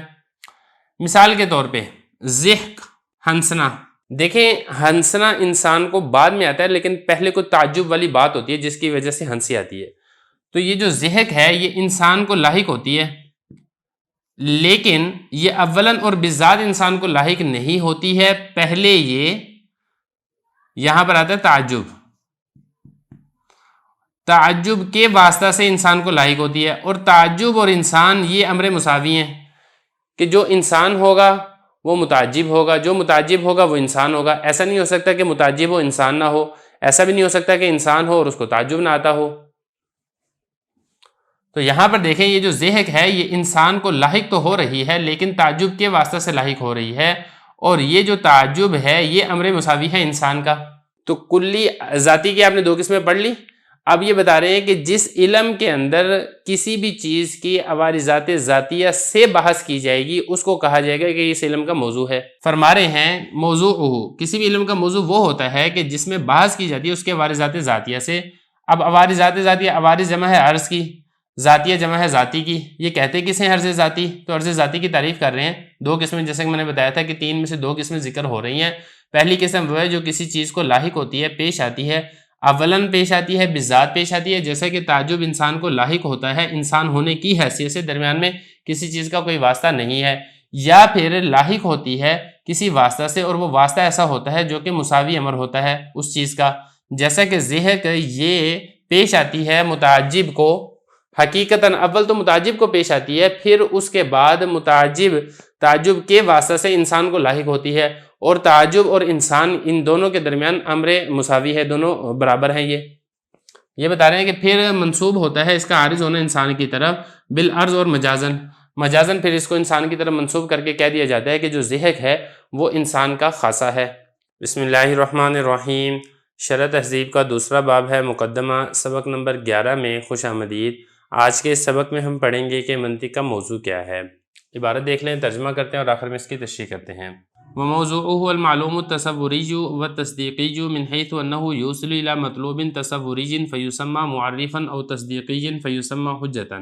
قوله المعلوم التصوری اعلم ان موضوع المنطق هو المعرف والحجة، اما المعرف فهو عبارة عن المعلوم التصوری لكن لا مطلقا بل من حيث انه يوصل الى مجهول تصوری كالحيوان الناطق الموصل الى تصور الانسان، واما المعلوم التصور الذي لا يوصل الى مجهول تصوری فلا يسمى معرفا، والمنطقي لا يبحث عنه كالامور الجزئية المعلومة نحو زيد وعمر، واما الحجة فهي عبارة عن المعلوم التصديقي لكن لا مطلقا ايضا بل من حيث انه يوصل الى مطلوب تصديقي كقولنا العالم متغير وكل متغير حادث، الموصل الى التصديق بقولنا العالم حادث، واما ما لا يوصل كقولنا النار حارة مثلا فليس بحجة، والمنطق لا ينظر فيه بل يبحث عن المعرف والحجة من حيث انهما كيف ينبغي ان يترتبا حتى يوصل الى المجهول، قوله معرفا لانه يعرف ويبين المجهول التصوري، قوله حجة لانها تصير سببا للغلبة على الخصم، والحجة في اللغة الغلبة، فهذا من قبيل تسمية السبب باسم المسبب۔ ترجمہ دیکھ لیں، منطق کا موضوع معلوم تصورات اور معلوم تصدیقات ہیں اس حیثیت سے کہ وہ پہنچاتے ہیں مطلوب تصورات تک، نام رکھا جاتا ہے اس کا معرف، یا مطلوب تصدیقات تک اس کا نام رکھا جاتا ہے حجت۔ مصنف کا قول معلوم تصوری، آپ جان لیں کہ منطق کا موضوع وہ معرف اور حجت ہے۔ معرف وہ نام ہے معلوم تصور کا، لیکن مطلقاً نہیں ہے، بلکہ اس حیثیت سے کہ وہ مجہول تصور تک پہنچاتے ہیں، جیسا کہ حیوان ناطق جو پہنچانے والا ہے انسان کے تصور تک۔ بہرحال معلوم تصور جو کہ مجہول تصور تک نہیں پہنچاتے ہیں اس کا نام معرف نہیں رکھا جاتا ہے، اور منطقی اس سے بحث نہیں کرتا ہے، جیسے کہ امور جزیہ جو کہ معلوم ہو، جیسے کہ زید امر۔ اور بہرحال حجت وہ نام ہے معلوم تصدیقات کا، لیکن مطلقاً نہیں یہ بھی، بلکہ اس حیثیت سے کہ وہ مطلوب تصدیقات تک پہنچاتا ہے، جیسا کہ ہمارا قول العالم متغیر وکل متغیر حادث، یہ پہنچانے والا اس تصدیق تک جو کہ ہمارا قول العالم حادث۔ بہرحال وہ تصدیقات جو پہنچاتی نہیں ہیں، جیسے کہ ہمارا قول النار حارۃ مثال کے طور پہ، یہ حجت نہیں ہے اور منطقی اس میں نہیں دیکھتا ہے، بلکہ وہ بحث کرتا ہے معرف اور حجت میں اس حیثیت سے کہ وہ دونوں جیسے کیسے ہوں مرتب ہو جائیں، یہاں تک کہ وہ پہنچا دیں مجہول تک۔ مصنف کا قول معرف اس لیے کہ یہ پہچان کراتا ہے اور مجہول کی وضاحت کرتا ہے، مجہول تصور کی۔ مصنف کا قول حجت اس لیے کہ یہ سبب بنتا ہے اپنے جھگڑالو پر غلبہ پانے کا، اور حجت لغت میں غلبے کو کہتے ہیں، یہ تسمیت السبب اسم المسبب کی قبیل سے ہے۔ عبارت ہو چکی ہے، ترجمہ ہو چکا ہے، اب چلتے ہیں اس کی تشریح کی طرف۔ سب سے پہلے آپ تہذیب کی عبارت دیکھ رہے ہیں، پھر اس کے بعد شرح تہذیب کی طرف چلیں گے۔ جو علامہ تفتزانی ہے وہ فرما رہے ہیں کہ منطق کا موضوع معلوم تصوری یعنی معلوم تصورات، اور اسی طریقے سے معلوم تصدیقی یعنی معلوم تصدیقات ہیں، یہ منطق کا موضوع ہے، لیکن من کل الوجوہ نہیں ہے، بلکہ اس حیثیت سے کہ مطلوب تصور یعنی وہ نامعلوم تصور جس کو معلوم کرنا مقصد ہوتا ہے، یہ معلوم تصور اس نامعلوم لیکن مطلوب تصور تک پہنچاتا ہے، تو اس کو کہا جاتا ہے معرف۔ معرف کا مطلب ہوتا ہے پہچان کروانے والا، تو چونکہ یہ معلوم تصور نامعلوم تصور کی پہچان کرواتا ہے، اس لیے اس کو معرف کہتے ہیں۔ اور دوسرا کیا ہے، جو معلوم تصدیقات جو نامعلوم لیکن مطلوب تصدیقات تک پہنچاتی ہے، اس معلوم تصدیقات کو حجت کہا جاتا ہے۔ حجت کا مطلب ہوتا ہے دلیل۔ اب یہاں پہ آگے وضاحت کر رہے ہیں کہ دیکھیں جو معلوم تصوری ہے، بتا رہے ہیں کہ جو منطق کا موضوع ہے وہ کیا ہے، معرف اور حجت، یہ دو ہیں منطق کے موضوع۔ معرف معلوم تصورات اور حجت معلوم تصدیقات۔ معرف کس کو کہتے ہیں؟ معرف کہتے ہیں کہ وہ نام ہے معلوم تصورات کا، لیکن مطلقاً نہیں، بلکہ اس حیثیت سے کہ جو مجہول تصورات تک پہنچانے والا ہو، جیسا کہ حیوان ناطق۔ جب حیوان ناطق، اب یہ ایک معلوم تصور ہے، جب یہ تصور آپ کو معلوم ہو جائے گا تو اس سے آپ کو انسان کا تصور بھی حاصل ہو جائے گا۔ اگر آپ کو انسان کا تصور پہلے سے حاصل نہیں ہے تو ہم یہ کہیں گے کہ جو حیوان ناطق ہے، یہ دو ایسے تصورات ہیں جو کہ نامعلوم تصور یعنی انسان تک پہنچانے والے ہیں، تو اس حیوان ناطق کو معرف کہا جائے گا۔ یہ بتا رہے ہیں جیسے کہ حیوان ناطق جو کہ تصور انسان تک پہنچانے والا ہے۔ بہرحال معلوم تصور اگر وہ مجہول تصور تک نہیں پہنچاتا ہے تو پھر اس کو معرف نہیں کہا جائے گا، کیونکہ معرف ہوتا ہی وہی ہے جو پہچان کروانے والا ہو، اور اگر آپ کو پہچان نہیں ہو رہی ہے تو پھر اس کو معرف نہیں کہیں گے، اور یہ منطق کا موضوع بھی نہیں ہوگا، منطق اس سے بحث بھی نہیں کرے گا۔ مثال کے طور پہ زید ہے، زید، بکر، عمر، خالد، اب یہ تصورات ہیں، معلوم تصورات ہیں، لیکن یہ منطق کا موضوع نہیں ہے، کیونکہ اس سے کوئی نامعلوم تصور آپ کو معلوم نہیں ہوتا ہے۔ زید کے تصور سے آپ کو بکر کا تصور حاصل نہیں ہوتا ہے، بکر کے تصور سے عمر کا، عمر کے تصور سے خالد کا، یا ان سب کے تصور سے آپ کو کسی اور تصور حاصل نہیں ہوتے ہیں۔ یہی بتا رہے ہیں، فرما رہے ہیں بہرحال معلوم تصور جو کہ مجہول تصور تک نہ پہنچانے والا، اس کا نام معرف نہیں رکھا جاتا ہے، اور منطقی اس سے بحث بھی نہیں کرتا ہے، جیسا کہ جزئی امور جو کہ معلوم ہے، جیسے کہ زید، عمر، بکر وغیرہ۔ اور اسی طریقے سے حجت بتا رہے ہیں کہ وہ نام ہے معلوم تصدیقات کا، لیکن یہاں پر بھی وہی بات ہے کہ مطلقاً نہیں، بلکہ اس حیثیت سے کہ وہ نامعلوم تصدیقات تک پہنچانے والی ہو۔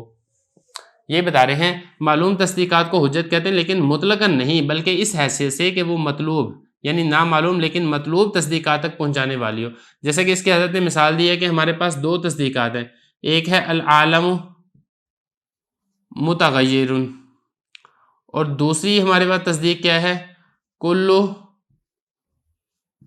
متغیر حادث۔ اب یہ دو معلوم تصدیقات ہیں، جب ہم نے ان دونوں کو ملایا صغرا کبرا، اور پھر وہ منطقی قاعدے کے مطابق ہم نے نتیجہ نکالا، تو ہم اس معلوم تصدیق تک پہنچ چکے ہیں، العالم حادث، یہ نتیجہ ہے۔ اور یہ جو دو ہیں تصدیقات، ان دو تصدیقات کو حجت کہا جائے گا۔ حجت کا مطلب دلیل، جو ہم نے نتیجہ نکالا نا یہ والا العالم حادث، اگر کوئی آپ سے پوچھے کہ آپ کے پاس دلیل کیا ہے العالم حادث، تو آپ دلیل کے طور پہ یہ دو معلوم تصدیقات پیش کر دیں گے، تو یہ دو معلوم تصدیقات حجت ہیں اور دلیل ہیں اس نتیجے کے لیے۔ تو یہ بتا رہے ہیں کہ اس حیثیت سے کہ مطلوب تصدیقی تک پہنچاتے ہیں، جیسا کہ ہمارا قول العالم متغیر وکل متغیر حادث، یہ پہنچانے والا ہے اس تصدیق تک جو ہمارا قول ہے العالم حادث۔ اور اگر کوئی تصدیق تو ہے، یعنی کوئی مکمل جملہ تو ہے، جملہ خبریہ ہے اور آپ کو اعتقاد ہے، لیکن آپ کوئی اس سے نامعلوم تصدیق معلوم نہیں ہو رہی ہے، تو اس معلوم تصدیق کو حجت نہیں کہا جائے گا اور وہ منطق کا موضوع بھی نہیں ہوگا۔ مثال کے طور پہ میں یہ کہتا ہوں النار حارۃ، آگ گرم ہے۔ اب آگ گرم ہے تو پھر اس سے کیا ہے، اس سے ہمیں کون سا کوئی علم حاصل ہو رہا ہے، کون سی نام معلوم ہمیں تصدیق معلوم ہو رہی ہے، ایسا نہیں ہے۔ تو لہذا یہ والا جو جملہ ہے اگرچہ معلوم تصدیق ہے لیکن یہ منطق کا موضوع نہیں ہوگا۔ یہ بتا رہے ہیں وَأَمَّا مَا لَا يُوصِلُ، بہرحال ایسی تصدیق جو پہنچانے والی نہیں ہوتی ہے، جیسا کہ ہمارا قول النار حارۃ مثال کے طور پہ، یہ حجت نہیں ہوگا اور منطقی اس کے اندر نظر نہیں کرے گا، بلکہ منطقی تو بحث کرتا ہے معرف میں اور حجت میں، اس حیثیت سے کہ یہ دونوں جیسے کیسے ہوں، جب وہ مرتب ہو جائیں تو یہ پہنچا دیتے ہیں مجہول تک۔ اور مصنف کا قول معرف، اب آگے معرف کی وضاحت کر رہے ہیں کہ معرف کو معرف کیوں کہتے ہیں۔ بتا رہے ہیں کہ معرف کو معرف اس لیے کہتے ہیں کیونکہ یہ یعرف، تعریف کرتا ہے، بتاتا ہے، یبین، بیان کرتا ہے۔ کس کو بیان کرتا ہے؟ مجہول تصور کو بیان کرتا ہے، اسی وجہ سے اس کو معرف کہتے ہیں۔ اور حجت کو حجت کیوں کہتے ہیں معلوم تصدیقات کو؟ اس لیے کہ یہ اپنے جھگڑالو پر، جو آپ کا فریق مخالف ہے، اس پر غلبہ پانے کا سبب بنتی ہے، تو اس وجہ سے اس کو حجت کہا جاتا ہے۔ اصل میں یہ جو حجت کا لفظ ہے یہ تسمیت السبب باسم المسبب کی قبیل سے ہے۔ دیکھیں جو حجت ہے اس کا لغوی معنی ہوتا ہے غلبہ، یہ حجت کا معنی ہے غلبہ۔ اب یہ جو معلوم تصدیقات ہیں، جیسے نا العالم متغیر وکل متغیر حادث، یہ اس غلبے کا سبب ہے۔ جب آپ کو معلوم تصدیقات پتہ ہوں گی تو پھر آپ اپنے فریق مخالف پر غلبہ پا لیں گے اور آپ اس کو کنونس اور قائل کر لیں گے کہ دیکھیں یہ والا جو ہم نے نتیجہ نکالا ہے یہی نتیجہ درست ہے، کیونکہ ہمارے پاس اس کی دلیل موجود ہے۔ تو یہ سبب بنے گی غلبہ کا۔ اب غلبہ کیا بنے گا؟ غلبہ بنے گا مسبب۔ تو اصل میں تو جو حجت نام تھا وہ غلبے کا تھا، یعنی مسبب کا نام تھا، لیکن مسبب والا نام ہم نے سبب کو دے دیا معلوم تصدیقات کو، تو اس کو کہا جاتا ہے تسمیت السبب باسم المسبب، یعنی سبب کا ہم نے نام وہ رکھ دیا جو کہ مسبب کا نام ہے۔ یہ بتا رہے ہیں کہ جو حجت ہے لغت کے اندر غلبے کو کہتے ہیں اور یہ تسمیت السبب باسم المسبب کی قبیل سے ہے۔ تو یہاں تک ہمارا جو دوسرا باب ہے مقدمہ یہ مکمل ہو چکا ہے۔ اب اس کے بعد انشاءاللہ تیسرا باب شروع کریں گے۔